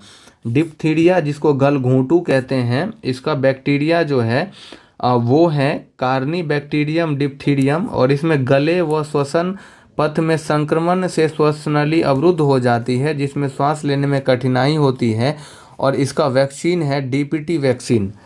अगला देखते हैं, अगला है काली खांसी या परट्यूसिस, जिसको 100 डेज कॉज या कुकुर खांसी कहते हैं। इसका जो बैक्टीरिया है वो है हीमोफिलस या बार्टेडेला परट्यूसिस। इसमें क्या होता है कि तेज व लंबे समय तक चलने वाली खांसी, जिसमें खांसते समय बच्चे के गले से कुत्ते के पिल्ले जैसी आवाज़ उत्पन्न होती है और इसका वैक्सीन है डीपीटी। टिटनेस की बात करें तो इसका बैक्टीरिया है क्लोस्ट्रीडियम टिटेनाई। ये बैक्टीरिया मांसपेशियों की गतिविधि को प्रभावित करता है, पूरे शरीर में एस्पेसीज का खतरा होता है और जबड़े की पेशियां प्रभावित होने से मुंह खुल नहीं पाता है। इसका वैक्सीन डीपीटी और एटीएस यानी एंटी टेटनेस सीरम है। प्लेग, जिसको काली मौत या ब्लैक डेथ कहते हैं, इसका बैक्टीरिया जो है वो पासुरेला पेटिस है। इसमें तेज बुखार, शरीर के दूरस्थ हिस्सों में ग्रेगिन, जिससे ये भाग काले पड़ने लगते हैं। कुष्ठ रोग, जिसको लेप्रोसिया कहते हैं, इसमें इसका बैक्टीरिया है माइकोबैक्टीरियम लेप्री। ये शरीर के दूरस्थ अंगों पर सफ़ेद दाग बनाते हैं तथा यहाँ की कोशिकाएं नष्ट होती है, जिससे अंग जो है वो गलने लगते हैं। इसमें बीसीजी वैक्सीन और एंटीबायोटिक दवाएं और इसका परीक्षण जो है वो लेप्रोमीन टेस्ट है। निमोनिया की बात करें तो निमोनिया का जो बैक्टीरिया है वो डिप्लोकोकस और एस्ट्रोपोकोकस न्यूमोनिकाई है। इसमें सामान्यतः बच्चों में तेज बुखार तथा फेफड़े में संक्रमण, जिससे सांस लेने में कठिनाई होती है। इसका उपचार एंटीबायोटिक दवाएं हैं और इसका जो टीका है वो पीसीवी का टीका है। अगला हम वायरल जनित रोग देखते हैं, जैसे पोलियो माइलाइटिस का जो रोग कारक है वो पोलियो वायरस है। इसका लक्षण है कि आंतों में संक्रमण नर्वस एवं मसल्स को प्रभावित करता है, अस्थि मज्जा को भी नष्ट कर देता है, जिससे व्यक्ति की विकलांगता हो जाती है। इसका वैक्सीन है आईवीपी इनएक्टिवेटेड पोलियो वैक्सीन और OPV oral polio vaccine. Small pox या चेचक की बात करें तो इसका रोग कारक वेरियोला वायरस है। इसमें तेज बुखार के साथ शरीर में दाने जो ठीक हो जाने के बाद भी त्वचा पर गड्ढे के रूप में दिखाई देते हैं। चिकन पॉक्स, जिसको छोटी माता कहते हैं, इसका रोग कारक जो है वो जो है वेरिसेला वायरस है। इसमें अत्यधिक तेज बुखार के साथ जोड़ों में दर्द होगा, त्वचा पर तरल से भरे दाने आने लगते हैं। डेंगू का जो वायरस है वो डेंगू वायरस या आर्वो वायरस है। इसमें तेज बुखार के साथ शरीर में दर्द होगा, जिसको हड्डी तोड़ बुखार कहते हैं। 3-4 दिन तक ये रहता है और इसमें प्लेटलेट्स की संख्या में तेज़ी से कमी होता है। हेपेटाइटिस या यकृत शोथ, इसमें hepatitis virus A B C D व ई होते हैं। इसमें लीवर में सूजन यानी स्वेलिंग व संक्रमण होता है और वजन में कमी के साथ बुखार रहेगा और पाचन की क्रिया प्रभावित होगा। ज़्यादा संक्रमण होने से जो है लोगों की मृत्यु भी हो जाती है। खसरा की बात करें तो खसरा जो है रूबेला वायरस से फैलता है और इसमें गले में संक्रमण के साथ खांसी, बुखार और शरीर का लाल रंग के दाने उभरने लगते हैं। इसका वैक्सीन एमएमआर वैक्सीन है। एड्स की अगर बात करें तो इसका एचआईवी वायरस के कारण फैलता है। एड्स का फुल फॉर्म है एक्वायर्ड इम्यूनोडिफिशियेंसी सिंड्रोम। इसमें व्यक्ति की रोग प्रतिरोधकता क्षमता यानी इम्यूनिटी में कमी होने लगती है और WBC की संख्या में कमी होगा, वजन धीरे धीरे कम होगा और इसमें जो मल्टीपल ऑर्गन फेलियर होते रहता है, जिससे अंततः व्यक्ति की मृत्यु हो जाती है। HIV के परीक्षण एलिसा टेस्ट के द्वारा किया जाता है, जिसका full form enzyme linked immunosorbent assay test है। अब हम देखते हैं प्रोटोआ जनित रोग। मलेरिया जो है वो प्रोटोजोआ जनित रोग है और इसका जो रोग कारक है वो प्लाज्मोडियम वायक्स फेलिसेरफ है। सबसे घातक होते हैं और इसका संक्रमण मच्छर के काटने से होता है। इसकी लक्षण की बात करें तो रात्रि में तेज बुखार के साथ कपकपी होगा और लंबे समय तक संक्रमण रहने पर एनीमिया होगा और आरबीसी की संख्या में कमी होने लगती है। इसका उपचार सिनकोना वृक्ष के छाल से प्राप्त कुनैन सल्फेट के द्वारा किया जाता है। अमीबिये पेचिस की बात करें तो इसका जो रोग कारक है वो एंट अमीबा हिस्टोलाइटिका जो प्रोटोजोआ है। इसमें उल्टी दस्त के साथ तेज बुखार व मल के साथ रक्त आने लगता है। अमीबिये पेचिस का जो उपचार है इसमें परीक्षण में जल मल परीक्षण होता है और इसका उपचार एंटीबायोटिक एवं ORS विलियन दवाएं हैं। काला जार की बात करें तो लिशमानिया डोनोवानी प्रोटोजोआ के कारण ये फैलता है और इसमें आरबीसी की कोशिकाएं नष्ट होने लगती है और शरीर पर काले रंग के दाने के साथ बुखार होने लगता है और इसमें एंटीबायोटिक दवाएं दी जाती है। नेक्स्ट हम देखते हैं कृमि जनित रोग। फाइलेरिया जिसको हाथी पाँव के नाम से कहते हैं या सल्पीपद या फील पाँव के नाम से जानते हैं। इसका जो रोग कारक है वो वुचेरिया ब्रेंकोफाइटी है। इसके लक्षण है कि ये जो लिम्फ नोड्स हैं इसमें संक्रमण करते हैं तथा पैरों में लसिका का जमाव होने लगता है, जिससे पाँव में सूजन आ जाता है। इसका जो उपचार है फाइलेरिया का वो कृमिनाशक दवाएं और सर्जरी है। एस्केरियासिस जो है ये एस्केरियासिस कृमि के द्वारा होता है और इसमें आंतों में संक्रमण से पेट में दर्द एवं वजन नहीं बढ़ता। इसका उपचार जो है कृमि नाशक दवाएं हैं। अब हम आनुवांशिक रोग देखेंगे। देखिए डाउन सिंड्रोम जिसको हम मंगोलिज्म कहते हैं, इसमें जो है वो 21वां ऑटोसोम होगा और इसमें इसके प्रमुख लक्षण है कि छोटा कद होगा, मानसिक अवरोध या चौड़ी आंखें होंगी। पटाऊ सिंड्रोम में 13वां जो गुणसूत्र है वो ऑटोसोम होगा और चेहरों का अपूर्ण विकास होगा और इसकी जो उम्र होती है काफ़ी कम होती है। एडवर्ड सिंड्रोम जो है इसमें 18वां गुणसूत्र जो है वो ऑटोसोम होगा और गंभीर विकृति और इसमें अल्पायु होता है। क्लाइनीफेल्टर सिंड्रोम में XXY लिंग प्रभावित होता है। पुरुष व स्त्री का ये लक्षण होगा और इसमें बांझपन की समस्या देखी जाती है। टर्नर सिंड्रोम में XO लिंग प्रभावित होता है और मादा लक्षणों का अभाव हो जाएगा। हीमोफीलिया में X गुणसूत्र प्रभावित होता है और रक्त का थक्का नहीं बनता है। वर्णद्धता में X गुणसूत्र प्रभावित होता है और लाल हरे रंगों में भेद नहीं कर पाता है व्यक्ति। थैलेसीमिया में ऑटोसोम होता है और विकृति हीमोग्लोबिन और ऑक्सीजन परिवहन कम होगा। सिकल सेल एनीमिया में ऑटोसोम होता है और इसमें विकृत आरबीसी एनीमिया होता है। क्राइडू कैट में ऑटोसोम होगा और बिल्ली जैसे रोने की आवाज़ जो है वो व्यक्ति निकालता है। देखिए कुछ गुण देखेंगे, उसकी परिभाषा और आवर्त सारणी में बढ़ेंगे तो क्या होगा और नीचे आएंगे तो क्या होगा और इसकी निर्भरता कैसी होती है वो देखते हैं। परमाणु त्रिज्या की बात करें तो ये नाभिक और इलेक्ट्रॉन के बीच की दूरी है। आवर्त सारणी में जो है अगर हम लेफ़्ट से राइट की ओर जाते हैं तो ये घटती है और वर्ग में ऊपर से नीचे आते हैं तो ये बढ़ती है। आयनन ऊर्जा में इलेक्ट्रॉन हटाने हेतु ऊर्जा होती है।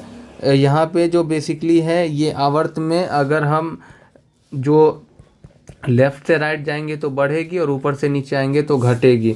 इसी तरीके से ये कुछ चीज़ें दी हुई है, इसको आप एक बार देख सकते हैं होल्ड करके।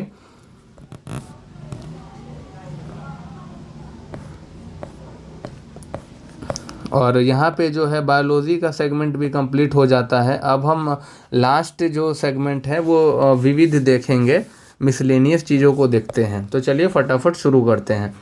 पहला है कि यूनेस्को विश्व धरोहर की बात करें तो भारत में अब तक टोटल 44 वर्ल्ड हेरिटेज साइट है, जिसमें 36 सांस्कृतिक, 7 प्राकृतिक और एक मिश्रित स्थल शामिल है।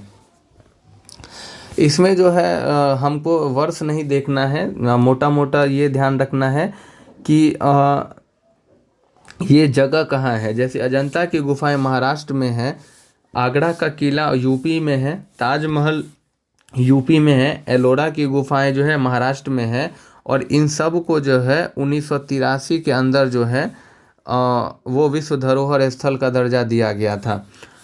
कोणार्क का सूर्य मंदिर ओडिशा में है, महाबलीपुरम में स्मारकों का समूह तमिलनाडु में है, और इसको 1984 में जो है वो शामिल किया गया। केवलादेव राष्ट्रीय उद्यान राजस्थान में है, काजीरंगा राष्ट्रीय उद्यान असम में है, मानस वन्यजीव अभयारण्य असम में है। गोवा के चर्च और कॉन्वेंट गोवा में है, हम्पी में स्मारकों का समूह कर्नाटक में है, फतेहपुर सिकरी का किला यूपी में है, खजुराहो के स्मारकों का समूह एमपी में है, सुंदरबन राष्ट्रीय उद्यान पश्चिम बंगाल में है, एलिफेंटा की गुफाएं महाराष्ट्र में है, पद्दतकल के स्मारकों का समूह कर्नाटक में है, महान जीवित चोल मंदिर तमिलनाडु में है, नंदा देवी एवं फूलों की घाटी राष्ट्रीय उद्यान उत्तराखंड के अंदर है, सांची का बौद्ध स्तूप मध्य प्रदेश में है, हुमायूं का मकबरा नई दिल्ली, कुतुब मीनार नई दिल्ली। भारत में पर्वतीय रेलवे में दार्जिलिंग हिमालय रेलवे पश्चिम बंगाल में है, नीलगिरी माउंटेन रेलवे तमिलनाडु में है, कालका शिमला रेलवे हिमाचल प्रदेश में है, महाबोधि मंदिर परिसर गया बिहार में है, भीमबेटका पाषाण आश्रय एमपी में है, चंपानेर पावागढ़ पुरातत्व उद्यान गुजरात में है, छत्रपति शिवाजी टर्मिनल महाराष्ट्र में है, लाल किला दिल्ली, जंतर मंतर जयपुर राजस्थान, पश्चिमी घाट में गुजरात से केरल तक, राजस्थान के पहाड़ी किले में चित्तौड़गढ़ किला, कुंभलगढ़ किला, रणथंभौर किला, आमेर किला, जैसलमेर किला और गागरोन किला ये राजस्थान में है। ग्रेट हिमालयन राष्ट्रीय उद्यान हिमाचल प्रदेश में है, रानी का बाव गुजरात में है, नालंदा महाविहार बिहार में है, कंचनजंगा राष्ट्रीय उद्यान सिक्किम में है, ला कार्बूजियर का वास्तुशिल्प कार्य चंडीगढ़ में है, अहमदाबाद शहर गुजरात में है, विक्टोरियन गॉथिक और आर्ट डेको एंसरेबल्स जो मुंबई महाराष्ट्र में है, जयपुर शहर राजस्थान में है, रुद्रेश्वर या रामप्पा मंदिर तेलंगाना में है, धौलावीरा सभ्यता गुजरात में, शांति निकेतन पश्चिम बंगाल में है। होयसल मंदिर के समूह में जो बेलूर का चेन्ना केशव मंदिर, हेलीबेड का होयसलेश्वर मंदिर और सोमनाथपुर का केशव मंदिर ये कर्नाटक में है। चराई देव मोईदाम जो है ये असम में है, और मराठा सैन्य परिदृश्य जो है वो ये महाराष्ट्र व तमिलनाडु में है। नेक्स्ट हम देखेंगे भारतीय मानवता की अमूर्त संस्कृति विरासत, कुल 16 है। इसमें जो है पहला विरासत है हमारा वैदिक मंत्रोच्चारण की परंपरा, दूसरा है हमारा रामलीला रामायण की पारंपरिक दर्शन, तीसरा है कुटियाट्टम संस्कृत रंगमंच केरल, चौथा है हमारा रम्मान भारत के रामगढ़ हिमालय का धार्मिक त्यौहार और अनुष्ठान रंगमंच उत्तराखंड, पांचवा है हमारा मुडियट्टू केरल का धार्मिक रंगमंच और नृत्य नाटिका, छठा है हमारा राजस्थान के कालबेलिया लोकगीत व नृत्य, सातवां है हमारा छऊ नृत्य पश्चिम बंगाल और झारखंड व उड़ीसा, लद्दाख का बौद्ध जप भारत में पवित्र ग्रंथ व ग्रंथों का पाठ, आठवां है, नौवां है मणिपुर का संकीर्तन अनुष्ठान गायन ढोल बजाना और नृत्य, दसवां है हमारा जंडियाल गुरु पंजाब के ठठेरों के बीच बर्तन बजाने का पारंपरिक पीतल और तांबे का शिल्प, अगला है हमारा योग, नेक्स्ट है हमारा नवरोज, कुंभ मेला इलाहाबाद हरिद्वार उज्जैन और नासिक, कोलकाता का दुर्गा पूजा, गरबा गुजरात और दीपावली, ये सब हमारे जो हैं वो भारतीय मानवता की अमूर्त सांस्कृतिक विरासत हैं। नेक्स्ट हम देखते हैं फेस्टिवल और महोत्सव और मेले वो किस राज्य में होते हैं और उस राज्य के त्यौहार महोत्सव व मेले देखेंगे। यूपी में जो है वो कजली महोत्सव, ताज महोत्सव, कालिंजर उत्सव, बटेश्वर ढाई घाट उत्सव, कुंभ मेला और शंखभरी देवी उत्सव मनाया जाता है। असम में अम्बुबाची मेला, जोनबिल मेला, देहिंग पटकाई बैखो, दी दम मीफी पूर्वजों की पूजा का त्यौहार, और चाय उत्सव, बैगासु उत्सव और वनचुवा उत्सव मनाया जाता है। छत्तीसगढ़ में हरेली उत्सव, मढ़ई उत्सव, छेरा छेरा उत्सव और बस्तर दशहरा त्यौहार मनाया जाता है। अरुणाचल प्रदेश में सोलुंग उत्सव, सागा दावा उत्सव, ड्री मोपिन उत्सव गारो जनजाति द्वारा और सांकेकन लोसर मोनपा जनजाति द्वारा मनाया जाता है। त्रिपुरा में खर्ची पूजा उत्सव, केर उत्सव और गड़िया पूजा मनाया जाता है। नागालैंड में हॉर्नबिल त्यौहार, आओलोंग कोन्याक नागा जनजाति द्वारा और मुआसू आओ जनजाति द्वारा सेक्रेनिया और येमसे त्यौहार मनाया जाता है। झारखंड में सरहुल, फगुआ, सोहराय और टूसू पर्व मनाया जाता है और भगत पर्व भी मनाया जाता है। सोहराय जो है ये संथाल जाति का त्यौहार है झारखंड में। कर्नाटक में हम्पी महोत्सव, कंबाला महोत्सव, भैंसों की दौड़ होती है। करगा, कैलपोत उत्सव, उगादी, दशहरा उत्सव ये सब मनाया जाता है। अगला है हमारा हरियाणा। हरियाणा में सूरजकुंड मेला मनाया जाता है और ये विश्व का सबसे बड़ा शिल्प मेला है और गुग्गा नौमी मनाया जाता है त्यौहार। गुजरात में माधवपुर मेला, मढेरा उत्सव, पतंग महोत्सव, रण उत्सव, उत्तरायण का त्यौहार। गोवा में साओ जोगाओ उत्सव, सिंगमो उत्सव, अंतर्राष्ट्रीय फिल्म उत्सव और चिकलकाओ।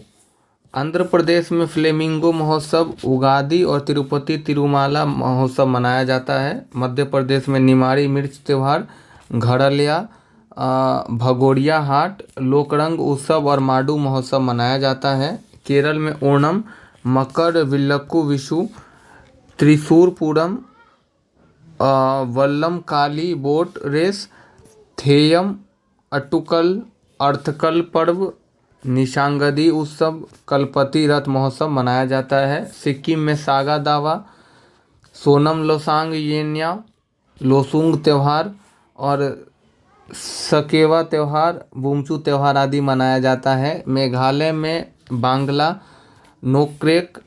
नोक्रेम, बेहदी नखलम और चेरी ब्लॉसम जो है मेघालय में मनाया जाता है। हिमाचल प्रदेश में हल्दा उत्सव, साजो त्यौहार, नलबड़ी मेला, मिंजर मेला और डोगरी उत्सव मनाया जाता है। मणिपुर में लाई हरोबा, चेरोबा नववर्ष, मणिपुर नववर्ष के नाम से प्रसिद्ध योशांग जो है ये मनाया जाता है। ओडिशा में जो है वो धानु यात्रा दुनिया का सबसे बड़ा खुला रंगमंच है और राजा पड़वा, नुआखाई उत्सव, बाली यात्रा, कोणार्क महोत्सव, मिट्टी कला महोत्सव और रथ उत्सव जो है भगवान जगन्नाथ यात्रा निकाला जाता है उड़ीसा में। पंजाब में लोहड़ी, वैशाखी, होला मोहल्ला, गुरु पर्व, तीजन, छापड़ मेला मनाया जाता है। राजस्थान में पुष्कर मेला, कपिल मुनि मेला, घनघोर उत्सव और मरु उत्सव मनाया जाता है। तेलंगाना में बथुकम्मा उत्सव, बोनालू, मेदराम जात्रा, अलाई बलाई, समक्का सरक्का जात्रा मनाया जाता है। पश्चिम बंगाल में गंगा सागर मेला, नवो बैरेशो, जगधात्री पूजा, डोल जात्रा, पोइला बैसाख मनाया जाता है। तमिलनाडु में पोंगल, थाई पुसम महोत्सव, जल्लीकट्टू उत्सव, मामलपुर नृत्य उत्सव, चिथिरई उत्सव और पंडासु नाट्यांजलि उत्सव मनाया जाता है। उत्तराखंड में फूलदेई, हरेला और घी उत्सव मनाया जाता है। नेक्स्ट है हमारा बिहार में सोनपुर मेला, एशिया का सबसे बड़ा पशु मेला है। छठ पूजा, सामा चकेवा, बिहुला और कर्मा त्यौहार मनाया जाता है। मिजोरम में मीमकूट, चापरकूट और एंथुएरियम त्यौहार मनाया जाता है। महाराष्ट्र में गुड़ी पड़वा, काला घोड़ा आर्ट्स महोत्सव, एलिफेंटा महोत्सव मनाया जाता है। दिल्ली में ड्रोन महोत्सव, बसंत उत्सव, हैप्पीनेस उत्सव मनाया जाता है। लद्दाख में लोसर त्यौहार, हेमिस गोम्पा उत्सव, डास मोचे उत्सव मनाया जाता है। जम्मू कश्मीर में ट्यूलिप उत्सव, सिकारा उत्सव, खीर भवानी उत्सव और नवरोज उत्सव जो है ये मनाया जाता है। भारत रत्न प्राप्तकर्ता की बात करें तो देखिए 1954 के अंदर जो है वो 3 लोगों को भारत रत्न दिया गया था। उसमें जो है वो पहले हैं डॉक्टर सर्वपल्ली राधाकृष्णन, चक्रसी राजगोपालाचारी और डॉक्टर चंद्रशेखर वेंकट रमन। इन सबों में जो एक याद रखना है कि चंद्रशेखर वेंकट रमन को विज्ञान के क्षेत्र में दिया गया था। 1955 में दो लोगों को, डॉक्टर भगवान दास और पंडित मोक्षगुंडम विश्वेश्वरैया को दिया गया। 1955 में पंडित जवाहरलाल नेहरू को दिया गया, पंडित वल्लभ पंत को 1957 में, 1958 में डॉक्टर धोंदू केशव कार्वे को, 1961 में डॉक्टर विद्यान चंद्र रॉय को, 1961 में पुरुषोत्तम दास टंडन को और 1962 में डॉक्टर राजेंद्र प्रसाद को भारत रत्न दिया गया। 1963 में डॉक्टर जाकिर हुसैन को, डॉक्टर पांडुरंग वामन काने को 1963 में ही, और 1966 में मरणोपरांत जो है लाल बहादुर शास्त्री को भारत रत्न दिया गया। 1971 में इंदिरा गांधी को भारत रत्न मिला। 1975 में वराहगिरी वेंकटगिरी या आर वेंकटगिरी को मिला, वी वेंकटगिरी को मिला। 1976 में कुमार स्वामी कामराज को मरणोपरांत दिया गया। 1980 में मदर टेरेसा को दिया गया। 1983 में विनोबा भावे को मरणोपरांत और 1987 में खान अब्दुल गफ्फार खान को जो है भारत रत्न से सम्मानित किया गया। इसमें आपको सब नहीं याद रखना है। एक देखिए, आपको भीमराव अंबेडकर का याद रखना है जो 1990 में उनको समाज सेवा क्षेत्र में भारत रत्न दिया गया। राजीव गांधी को 1991 में, वल्लभ भाई पटेल को 1991 में और मुरारजी रणछोड़जी देसाई इनको 1991 में दिया गया। 1992 में अब्दुल कलाम आज़ाद को दिया गया मरणोपरांत। इसको थोड़ा करेक्ट करिएगा, अबुल कलाम आज़ाद जो है इनको 1992 में भारत रत्न दिया गया था। इसको थोड़ा सा आप चेक कर लेंगे। JRD टाटा को 1992 में ही सत्यजीत रे, और 1997 के अंदर 3 आदमी, गुलजारी लाल नंदा, अरुणा आशफ अली और APJ अब्दुल कलाम। 1998 में ये गलत है, यही सही है। 1997 में अब्दुल कलाम को भारत रत्न दिया गया था। 1998 में MS सुब्बालक्ष्मी को दिया गया।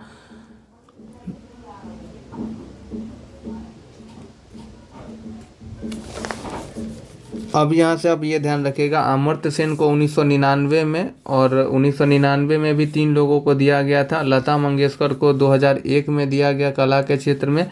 बिस्मिल्लाह खान को भी 2001 में दिया गया। सचिन तेंदुलकर को 2014 में भारत रत्न दिया गया। अटल बिहारी वाजपेयी को 2015 में, और भूपेन कू हजारिका को 2019 में, कर्पूरी ठाकुर को 2024 में, MS स्वामीनाथन, और ये ध्यान रखिएगा कि 5 लोगों को जो है वो 2024 में भारत रत्न दिया गया है, जिसमें एक ही लाल कृष्ण आडवाणी को इसमें मरणोपरांत नहीं थे, बाकी चारों मरणोपरांत थे। कर्पूरी ठाकुर, MS स्वामीनाथन, PV नरसिम्हा राव और चौधरी चरण सिंह, इनको 2024 के अंदर भारत रत्न से सम्मानित किया गया। भारत के प्रमुख संगठन को देखते हैं। देखिए, इसरो की स्थापना जो है 1969 को हुआ है और इसका मुख्यालय बेंगलुरु कर्नाटक के अंदर है। DRDO की स्थापना 1958 में हुआ है, नई दिल्ली इसका मुख्यालय है। RBI का स्थापना 1 अप्रैल 1935 में हुआ है और मुंबई महाराष्ट्र इसका मुख्यालय है। नाबार्ड का स्थापना 12 जुलाई 1982 को हुआ है, मुंबई महाराष्ट्र इसका मुख्यालय है। सिडबी की बात करें तो 2 अप्रैल 1990 में इसका स्थापना हुआ है, लखनऊ UP इसका मुख्यालय है। बीमा नियामक और विकास प्राधिकरण IRDAI का स्थापना 1999 में हुआ है, हैदराबाद तेलंगाना के अंदर इसका मुख्यालय है। सेबी का स्थापना 1988 में हुआ है, मुंबई महाराष्ट्र इसका जो है मुख्यालय है। और ट्राई जो है भारतीय दूरसंचार विनियामक प्राधिकरण 1997 में इसका स्थापना हुआ, नई दिल्ली इसका मुख्यालय है। BCCI भारतीय क्रिकेट नियंत्रण बोर्ड का स्थापना 1928 में हुआ है और मुंबई महाराष्ट्र इसका मुख्यालय है। FSSAI भारतीय खाद्य सुरक्षा एवं मानक प्राधिकरण का स्थापना 2008 में हुआ है, नई दिल्ली इसका मुख्यालय है। भारतीय वाणिज्यिक एवं उद्योग महासंघ की स्थापना 1927 में हुआ है, नई दिल्ली इसका मुख्यालय है।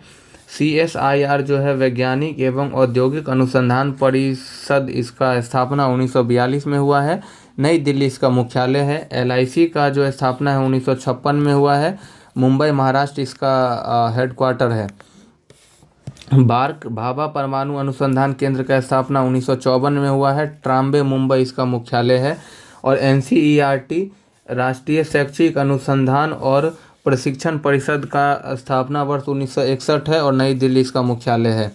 भारत का राष्ट्रीय उद्यान देखते हैं। देखिए आंध्र प्रदेश में 3 राष्ट्रीय उद्यान आपको याद रखना है, पापीकोंडा, राजीव गांधी या रामेश्वरम राष्ट्रीय उद्यान और श्री वेंकटेश्वर। अरुणाचल प्रदेश का 2 याद रखेंगे, मैलिंग और नामदफा, दिहांग दिहांग, डिब्रू सुखोया ये सब भी है लेकिन 2 ही याद रखिए। असम का डिब्रू सैखोवा जो ये असम का है, असम का देखिएगा तो असम में है आपका डिब्रू सुखोया, काजीरंगा, मानस, देहिंग पटकई, नामेरी, रायमोना, राजीव गांधी या ओरंग नेशनल पार्क और सिखना ज्वावालाओ।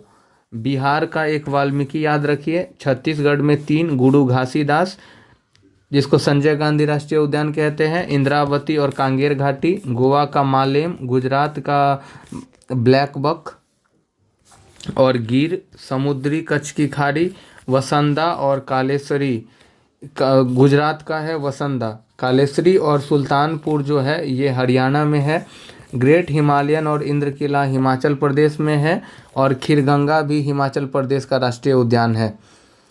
अब हम देखते हैं यहाँ पे हिमाचल प्रदेश का 2 और है, पिन वैली और कर्नल शेरजंग सिब्बलारा राष्ट्रीय उद्यान। झारखंड का बेतला जो है ये झारखंड का राष्ट्रीय उद्यान हो जाएगा। कर्नाटक का राष्ट्रीय उद्यान हम यहाँ पे देखते हैं। कर्नाटक का राष्ट्रीय उद्यान जो है वो है अनसियो, बांदीपुर, बन्नेघट्टा, कुद्रेमुख और नागरहोल। केरल का राष्ट्रीय उद्यान देखते हैं, अनाईमुडी, एरवाविकुलम, माथिकेट्टनचोला, पंबोदुम शोला, पेरियारी और साइलेंट वैली। MP का राष्ट्रीय उद्यान देखें तो MP का जो राष्ट्रीय उद्यान है वो है आपका Bandhavgarh, dinosaur Foley national park, जीवाश्म नेशनल पार्क, पेंच, कान्हा, कून्हो, माधव, पन्ना, संजय, सतपुड़ा और वन विहार। ये मध्य प्रदेश का राष्ट्रीय उद्यान है। महाराष्ट्र की अगर हम बात करें तो महाराष्ट्र का हो जाएगा आपका चंदौली, गुंगामाली, नवेगांव, पेंच, संजय गांधी और तदोबा। मणिपुर का 2 है, केबुल लामजाओ और सिरोई। मेघालय का भी 2 है, बालफाक्रम और नोक्रेक रिज। मिजोरम का 2, मुरले और फांगपुई। नागालैंड का ईटांकी।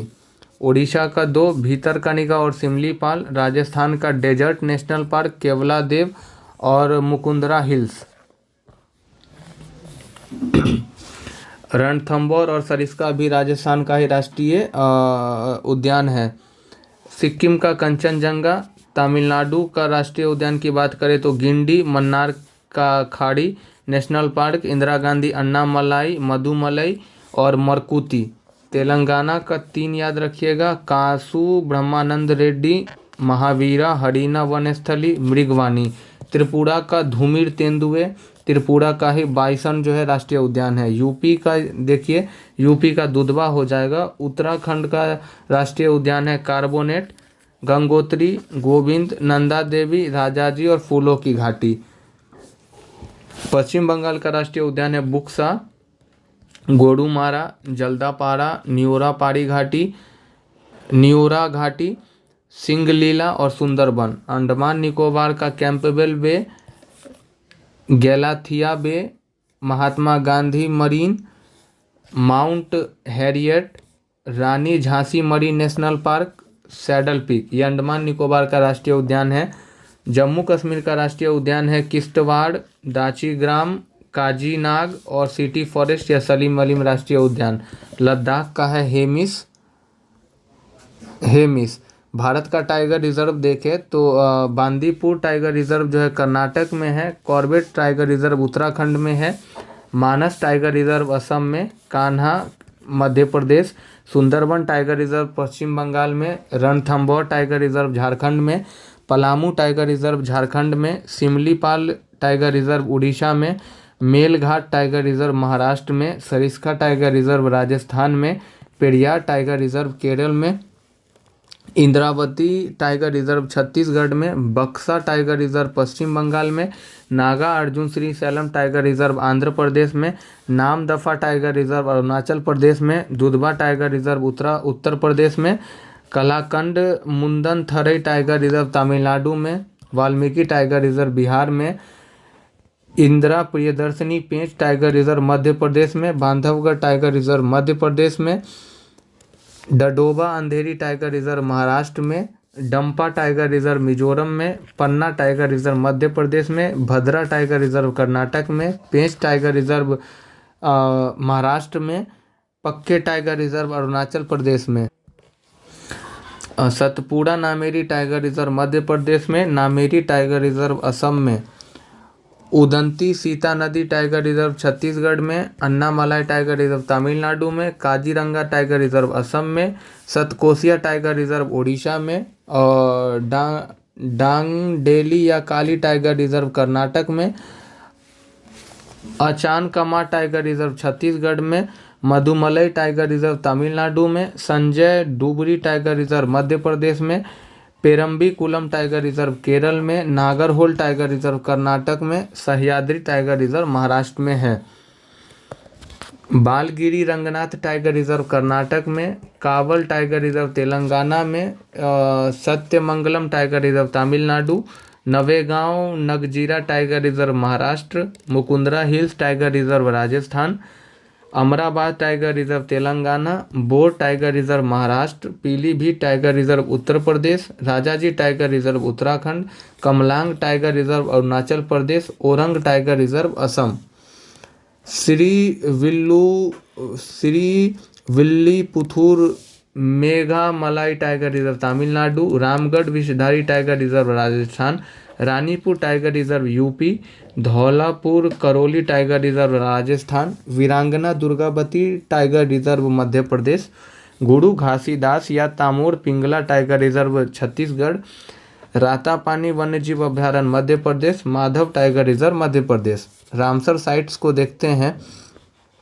चिल्का झील उड़ीसा का रामसर साइट है, केवला देव राजस्थान का, लोकटक झील मणिपुर, वुलर झील जम्मू कश्मीर, हरिके झील पंजाब, सांबर झील राजस्थान, कजली झील पंजाब, रोपड़ आर्द्रभूमि पंजाब, कोलेरू झील आंध्र प्रदेश, दीपौर झील असम, पोंग बांध हिमाचल प्रदेश, तसो मेरी झील लद्दाख, अष्टमुडी और सशस्तम कोट्टा झील केरल, बेम्बनाड कोल आर्द्रभूमि केरल, भोज आर्द्रभूमि मध्य प्रदेश, भीतरकनिका मैग्रोव ओडिशा, पॉइंट अलीमर और पक्षी अभ्यारण्य तमिलनाडु।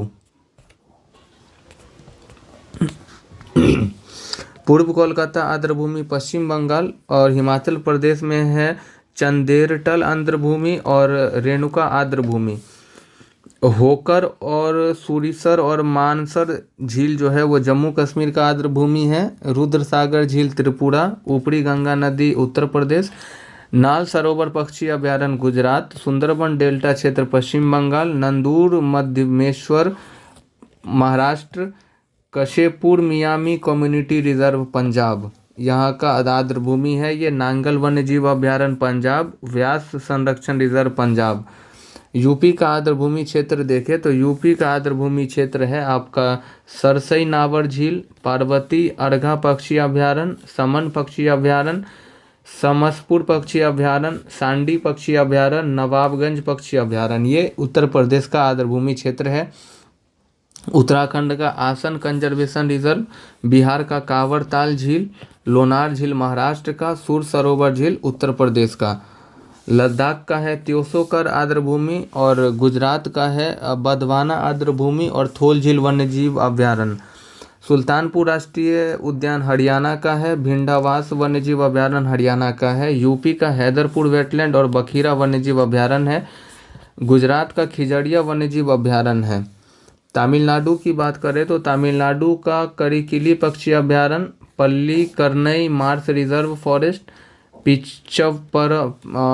पिचवरम मैग्रोव ये तमिलनाडु का जो है आर्द्रभूमि क्षेत्र है। मिजोरम का पाला आर्द्रभूमि, साक्य सागर मध्य प्रदेश का,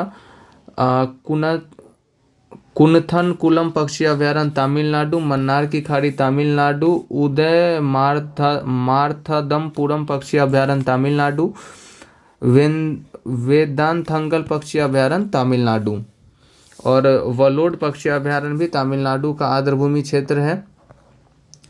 बेम्बनूर जो है वो तमिलनाडु, सतकोसिया गॉर्ज ओडिशा, नंदा झील गोवा, रंगना थितु वीएस आर्द्रभूमि कर्नाटक, सिरपुर आर्द्रभूमि मध्य प्रदेश, टम्पारा झील ओडिशा, हीराकुंड रिजर्व ओडिशा, अनसुपा झील ओडिशा, यशवंत सागर मध्य प्रदेश, चित्रागुंडी पक्षी अभयारण्य तमिलनाडु, सुचिंद्रम थेरूर वेटलैंड जो है ये तमिलनाडु, वुडुबुर पक्षी अभयारण्य ये हो जाएगा तमिलनाडु, काजीरंगपुरम पक्षी अभयारण्य Tamil Nadu, Thane creek Maharashtra, Haigam wetland conservation reserve Jammu Kashmir, Shallabug wetland conservation reserve Jammu Kashmir, अंक समुद्र पक्षी संरक्षण रिजर्व कर्नाटक, अघनाशिना मुहाना कर्नाटक, मगादी केरे संरक्षण रिजर्व कर्नाटक। नेक्स्ट देखिए, नेक्स्ट है आपका कराई वेट्टी पक्षी अभयारण्य तमिलनाडु, लॉन्गवुड शोला रिजर्व वन तमिलनाडु, नागी नकटी पक्षी अभयारण्य बिहार, नंजरायन पक्षी अभयारण्य तमिलनाडु, काजू वैली पक्षी अभयारण्य तमिलनाडु, तवा जलाशय मध्य प्रदेश, तमिलनाडु का सक्कर कोट्टई और थरथंगल पक्षी अभयारण्य, खेचोपलरी आर्द्रभूमि सिक्किम, उथवा झील जो है ये झारखंड का है आर्द्रभूमि क्षेत्र, Maynard wetland complex Rajasthan, Khichan wetland site Rajasthan, Gokul और उदयपुर झील जो है ये बिहार, गोगाबिल झील बिहार, सिलीसेट झील राजस्थान और कोपरा जलाशय छत्तीसगढ़। भारत के शास्त्रीय नृत्य को देखें तो भारत के कुल 8 शास्त्रीय नृत्य हैं। जो भरतनाट्यम है वो तमिलनाडु में होता है, कथक यूपी में, कुचिपुड़ी आंध्र प्रदेश का शास्त्रीय नृत्य है, कथकली केरल, मोहिनी अट्टम केरल, ओडिशा ओडिशी, सतरिया मणिपुरी मणिपुर और सतरिया असम। इसमें जो ध्यान रखिएगा वो ये याद रखिएगा कि जो केरल है, केरल का 2 शास्त्रीय नृत्य है, कथकली और मोहिनी अट्टम। शास्त्रीय भाषा कुल 11 हैं और इसमें जो तमिल को है इसको 2004 में मान्यता दिया गया, संस्कृत को 2005 में, तेलुगु को 2008 में और कन्नड़ को 2008 में, मलयालम को 2013, उड़िया को 2014, मराठी को, असमिया को, बंगाली को, पाली को और प्राकृत को 2024 के अंदर जो है वो शास्त्रीय भाषाएं की जो है संज्ञा दी गई है। भारत की कुल शास्त्रीय भाषाओं की संख्या 11 है। तो यहीं पे जो है जो हमारा ये बुक है ये द एंड होता है और इसमें मैंने सारे सब्जेक्ट को कवर किया है, जिसमें हिस्ट्री, ज्योग्राफी, पॉलिटी, साइंस में भी फिजिक्स, केमिस्ट्री, बायोलॉजी, इसके बाद हमने देखा इकोनॉमिक्स के बाद देखा हमने यहाँ पे विविध। तो यहाँ पे हमारे सारे टॉपिक्स जो हैं ये कवर होते हैं। तो इसको देखिए और रिवीजन करिए, कम से कम 2 से 3 बार एग्ज़ाम से पहले देख के जाइए, क्विक रिवीजन होगा। मिलते हैं किसी नेक्स्ट वीडियो के साथ। जय हिंद।